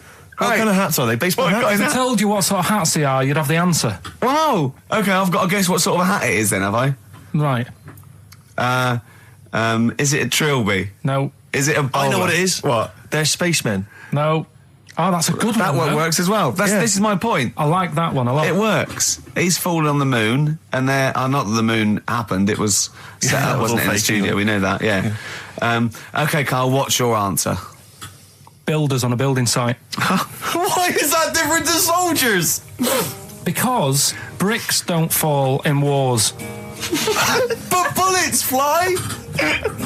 Right. Let's play a record and we'll come back to it, Carl, while you think about what you've done. Oh, yeah. Rockbusters. Oh, brilliant. Is there a jingle for Rockbusters? I don't think there's ever been one, is there? No. Can you come up with one quickly? Oh, Rockbusters. Brilliant. All right. Well, the prizes this week, there's not many. I have to say, Carl's not sourced many, but what he's got are actually good quality. Well, I'm trying to instill in him that it's, quality, not quantity. Absolutely. As opposed to, 15 copies of, Fools and Horses Christmas Special with a giveaway three-wheeler Yeah. car and Primal Scream's greatest hits on 11 CDs. Yeah. Not Primal Scream, in Spiral Carpets. Oh, that was it, yeah. Spiral Carpets. Anyway, yeah, we've got this new Kiss FM hip-hop classics compilation, which has got some really good stuff on there. New stuff from the likes of, Outkast and the Wu-Tang, but some old classics from Public Enemy and, of course, LL Cool J's Mama Said Knock You Out. It's one that's worth having alone. For that track. Yeah. I think this is 4 CDs? No, 2 CDs. The Best Air Guitar Album in the World, Volumes 1 and 2, and a special box set. Yeah. You've got all sorts on there. Is May? Brian Adams is on there, Robert Adams, Palmer. May, but also Palmer. excellent stuff. Beastie Boys, Clash, we got the Kinks, so that's good. Abigail's Party, the DVD thing with Alison Steadman. I know you're quite a fan of that, aren't you, Rick? Yeah, it's good. It's good. She's, from many years ago, if you've not seen it, it's good. This Later with Jules Holland DVD, it's got live performances from PJ Harvey, the Cardigans, Rollins. But he is playing Boogie Woogie over their tracks. I would hope so. Okay, good. And also, is this the new albums from The Thrills? Yeah, it Is is. it the album? Yeah. So that's a little. Wow. Is that exclusive? It's not even out yet, is it? I know, not even out. Not even out. Wow, that's the sort of things that Carl can come up with if pushed. It's all about the game, though. It's all about the game. The prizes are just for fun. It's all about the playing the game. Let's see what Carl's come up with this week. This is his last chance. If I ever hear anything like new odour again, that's the end. Okay. They did get it though, didn't they? So they're working out. They will do it. Just let's have the jingle again. All right. Oh, Rockbusters. Right. If you haven't heard it before, cryptic clues that make up a band and some initials to help you on your way as well. Right? So, Well, you'd never get it without, but go on. first one. That fella likes sucking on iron. All right. That fella likes sucking on iron. Yeah. The initial M. Right. Okay. That fella likes sucking on iron. Right. That's the first one. Second one. The Jamaican fella spots a boat. Oh, God. Say that again. The Jamaican fella spots a boat. Spots a boat. Yeah. Right. The Jamaican fella spots a boat. Yeah, that's right, yeah. All right. Initial D. D. D. D, okay. D. All right. And the last one. Do you want a game of tug of war? Well, it's up to you. You own it. Right. Interesting. I've just got number 2. Right. Do you want... Oh, God. Right, the go third on. one. Do you want a game of tug of war? Well, it's up to you. You own it. And what's the initial? E. All of them again, quickly. Right, so the first one. That fella likes sucking on iron. That's M. Second one. Jamaican fella spots a boat. Right. That's D. And the last one. Do you want a game of tug of war? Well, it's up to you. It's, you own it. Right. He embellishes it like it's a whole story by the end. That's E. It's annoying. I'll tell you what it is. It's the same thing. And again, it's my psychosis. When people, if you're on a bus or a train, and we're pulling into the stop, but there's a good, kind of 35 seconds before we're actually going to come to a halt. They leap up, They get and up they're there, straight by the door. Yeah. But it's this fear that they're going to miss out. Oh my God, what if I fell over now and broke my ankle? I'd never get out. To be fair, I've never had that commuter's worry. I've never commuted, but every second counts, doesn't it? Because you miss a train, it can make a difference of half an hour. So that's why commuters literally run to get their connections. But the thing is that with a bus, Yeah. there's often you'll be people who are sat right next to the exit will get up and stand up for a while, waiting to get out. It just, again, I'm not saying it's not, it makes perfect sense to them. You've got a day it's to my live, psychosis. They're going to be mowed down in the streets. They will just be a few of the You're going to people. be in a lovely Chrysler. Exactly. Yeah, Well, I will be going straight through a branch of Waitrose. Yeah. Taking people out in the So we aisles. do not condone going through Waitrose in a Chrysler. In a car. Now, as Changanang, they're in the bath, they're washing their own bits, they've got one of those dividers, right? They go, well, that's definitely yours. I marked mine. That's definitely mine. Don't wash that, Chang. I wouldn't, Ang. I wouldn't wash that. Right? So what are they doing? They're in the bath. Carry on with the story. That's about it, really. I mean, that's the fact that people... So, two little Oriental fellas joined in the hip, had a bath. No. That's your story. No, they didn't have a bath. They they must have done some sort of research, right? Who? Changanang, right? And they said, well, what do people want to see? Isn't that a Bay City Rollers song? But it's an idea that people have queued up. They've paid their money. They're in a tent. They're, well, I hear they're going to have a bath. They're going to have a bath. Two Chinese people, they have a bath. How would they possibly do it? Well, I've heard they get into a bath. But that's I don't know what they what's wanted to see exciting. them nude and where the join was. No. More than how do you get in the bath? I don't know. They just that's what they picked. They said, what would be good to see? What do you want to see them do? Having a bath. How do you get into trousers? Was there Exactly. This is all part of it, isn't it? That's why they picked having a bath. This is all part of it. Well, they want you to get dressed afterwards. Yeah. Who was the best out of Chang and Ang? Who was your favourite? They both look the same, to be honest. There's a surprise. One was a short ginger woman. Oh dear. Is there anything what would be better than having a bath for you when you're seeing them? What would sort of make you go, I wonder? One of them pulling and the other one going home alone. Yeah. I go, look, she's definitely up for it. I'm taking her home and go, what am I going to do? Can I watch? Definitely not. Definitely not. Look, you go to bed. I want to wine and dine her. But if he's got back to their place and they're going at Hammer and Tongs, but are you saying one of them? No, Hammer and Tongs were their cousins. Right. They lived miles away. Yeah. If one of them gets knackered, can the other one take over? God, I think we play a record. That annoys me. What? That sort of being at it all night. What do you mean? Let's put a song and I'll come back. What do you mean? No, come on. Seriously, because Okay. R.E.M. Yeah. Well, after REM, night swimming, being at it all night, and why it annoys Carl. Well, this is about a little monkey called Marty, right? Basically, it's in some science lab, right? It's in there. It was wandering about out of its cage, right? The lab fella was busy on the phone or something, right? And Typical. it's wandering about. It goes up to a PC that's in the corner, a little computer, types down, "My name is Marty," right?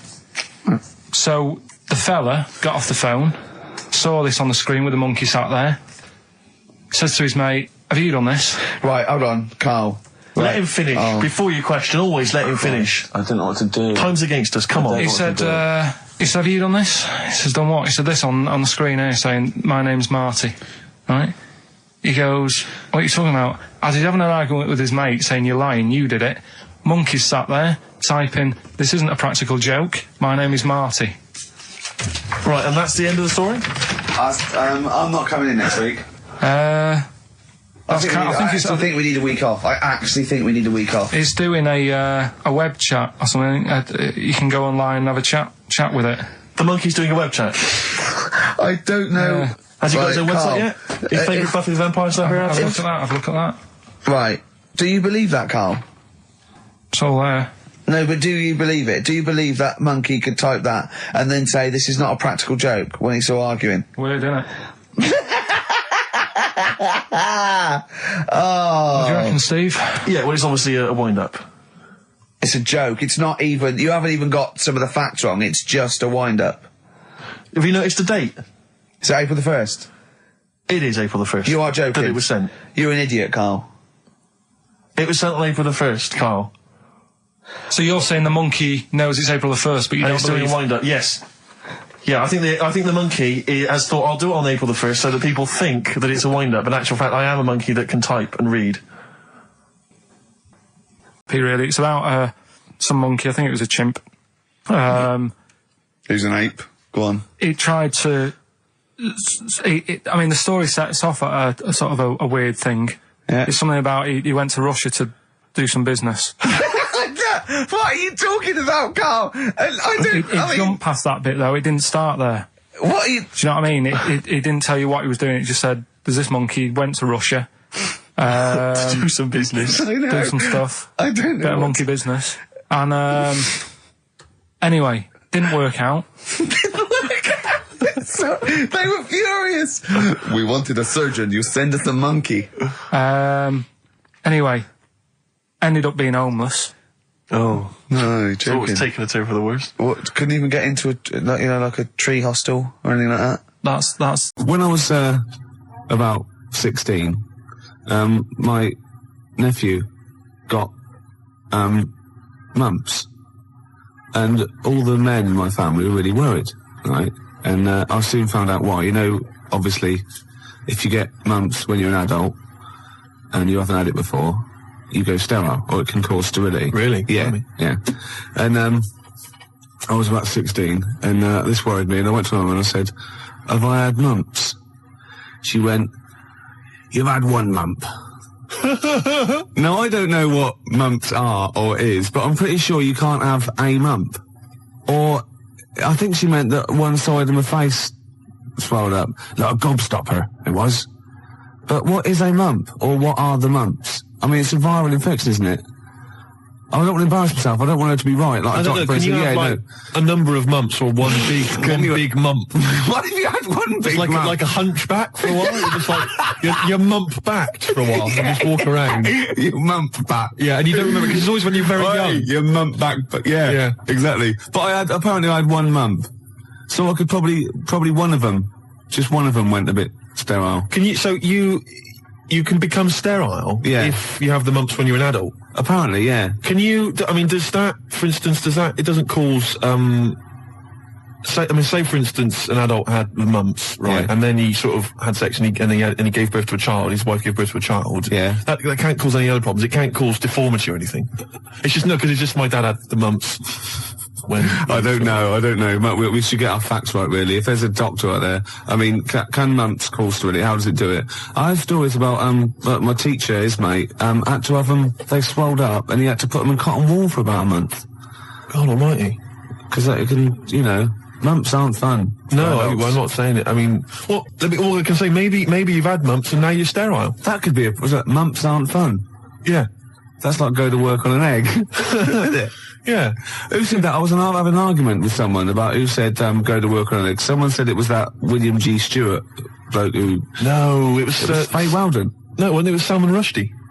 It was. No, it wasn't. No, hang on. No, maybe it wasn't. It was Faye Weldon. It wasn't Faye Weldon. Right. It was either, right, let me tell you what it was. It was either that bloke that wrote A Year in Provence, or whatever it was called. Right. 0171 580 2000. Who came up with the slogan, go to work on an egg? It was either the Year in Provence fella. Who's that? I mean, what his name was, I don't know. 0171 580 2000. Who was the Year in Provence You know fella? that fella who wrote that book, Year in Provence? Everyone read it, everyone thought it was great. No, his I name's didn't know. Peter something or other. Right, okay. And I think he definitely wrote that.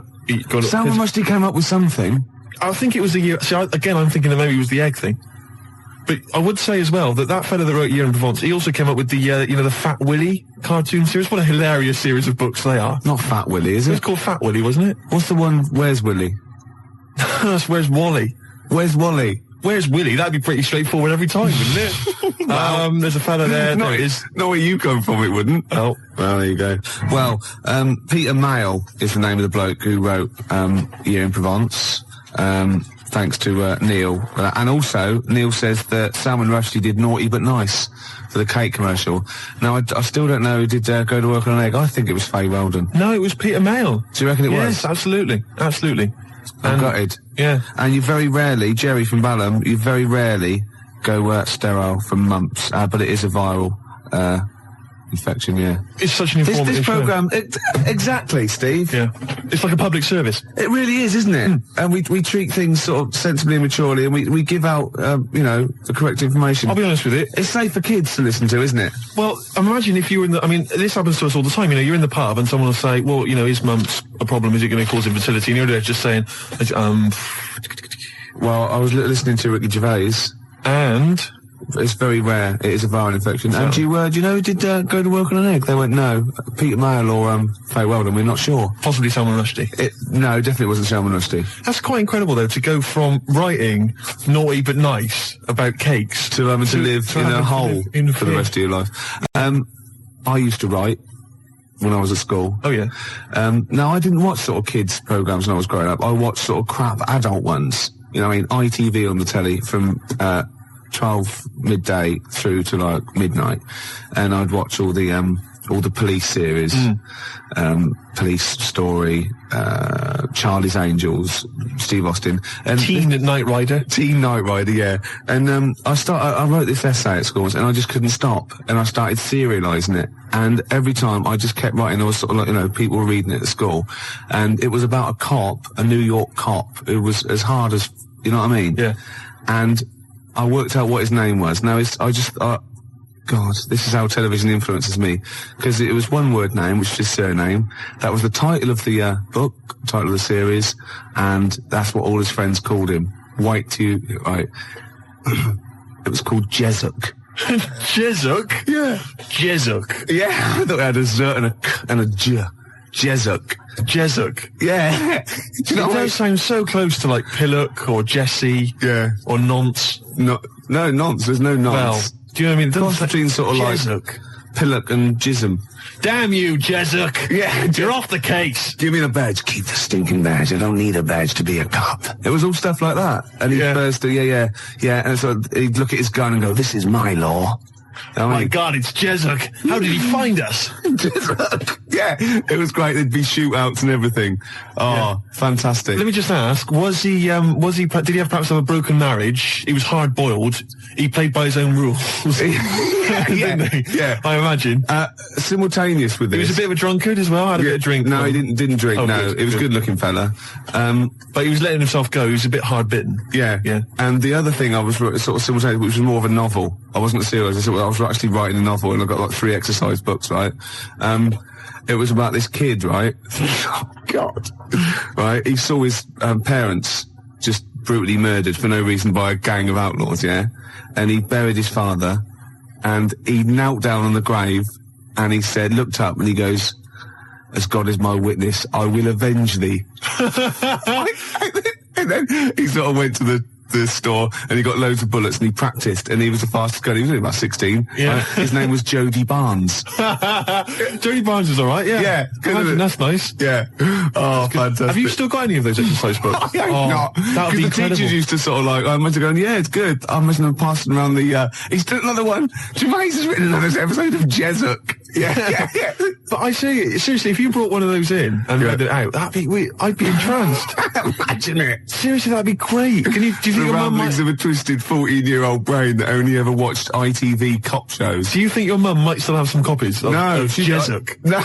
Was it like sort of, the initial one was like Jezuk, then it was like Jezuk abroad, Jezuk in Paris, Jezuk on safari. Yeah. Here comes Jezuk. My mum... Return of Jezuk. I liked that Jezuk. He's a proper man. Yeah. It's not like you. But Mum, I invented Jezuk. You're a Nazi. you couldn't be like Jezuk. He's in my mind. Return of Jezuk. Here comes Jezuk, son of Jezuk. Oh, it's fantastic. What if Jezuk met Jody Barnes? They'd get on. They'd have no quarrels. They could team up. Oh, it'd be fantastic. After the break, a little bit of Lars. Team Jezuk. Your point was more that weren't you interested in why swearing people find it offensive? Yeah, a little bit. Because that seems obvious to me. Because you were saying yesterday that you never understood why people find it offensive, weren't That's you? right, that's right. Yeah. But I know. Well, yeah, carry on. Yeah, but that's what I was saying to you, why you can't do it on the radio, because people find it offensive for some reason. I don't agree with it, but some people do. Yeah. I'm saying everyone swears. Bleep it out, I would. Well, this Bleep it out. Bleep it out, that's my theory. But you say that everyone swears. Not everyone does swear. I don't know why you've got this in your head that everyone swears. I'm convinced everyone. What? Everyone? Like, religious people, religious leaders? Jesus, I bet Jesus swore. Right. What's your evidence for that? No, I'm just thinking, things are better now than they were back then, right? Right. He's wandering about in his sandals, getting pebbles stuck in there and stuff, and that's annoying. Nails in his hand, that must have hurt. What I'm saying is... That's offensive. No, it's not, though. That's blasphemous. No, but what I'm... Don't laugh at the crucifixion. Play a record. I'm not laughing at that, though. That is terrible. I'm just saying... No, you can email in, if you want to complain. Carl. Yeah? .xfm.co.uk. Wasn't offensive, though. I'm just saying it's a fact. When you stub your little toe, you let out a little effing what and do you jeffing. think he is? He is an effing and jeffing. So the kind of ancient Hebrew version of effing and jeffing. Ooh.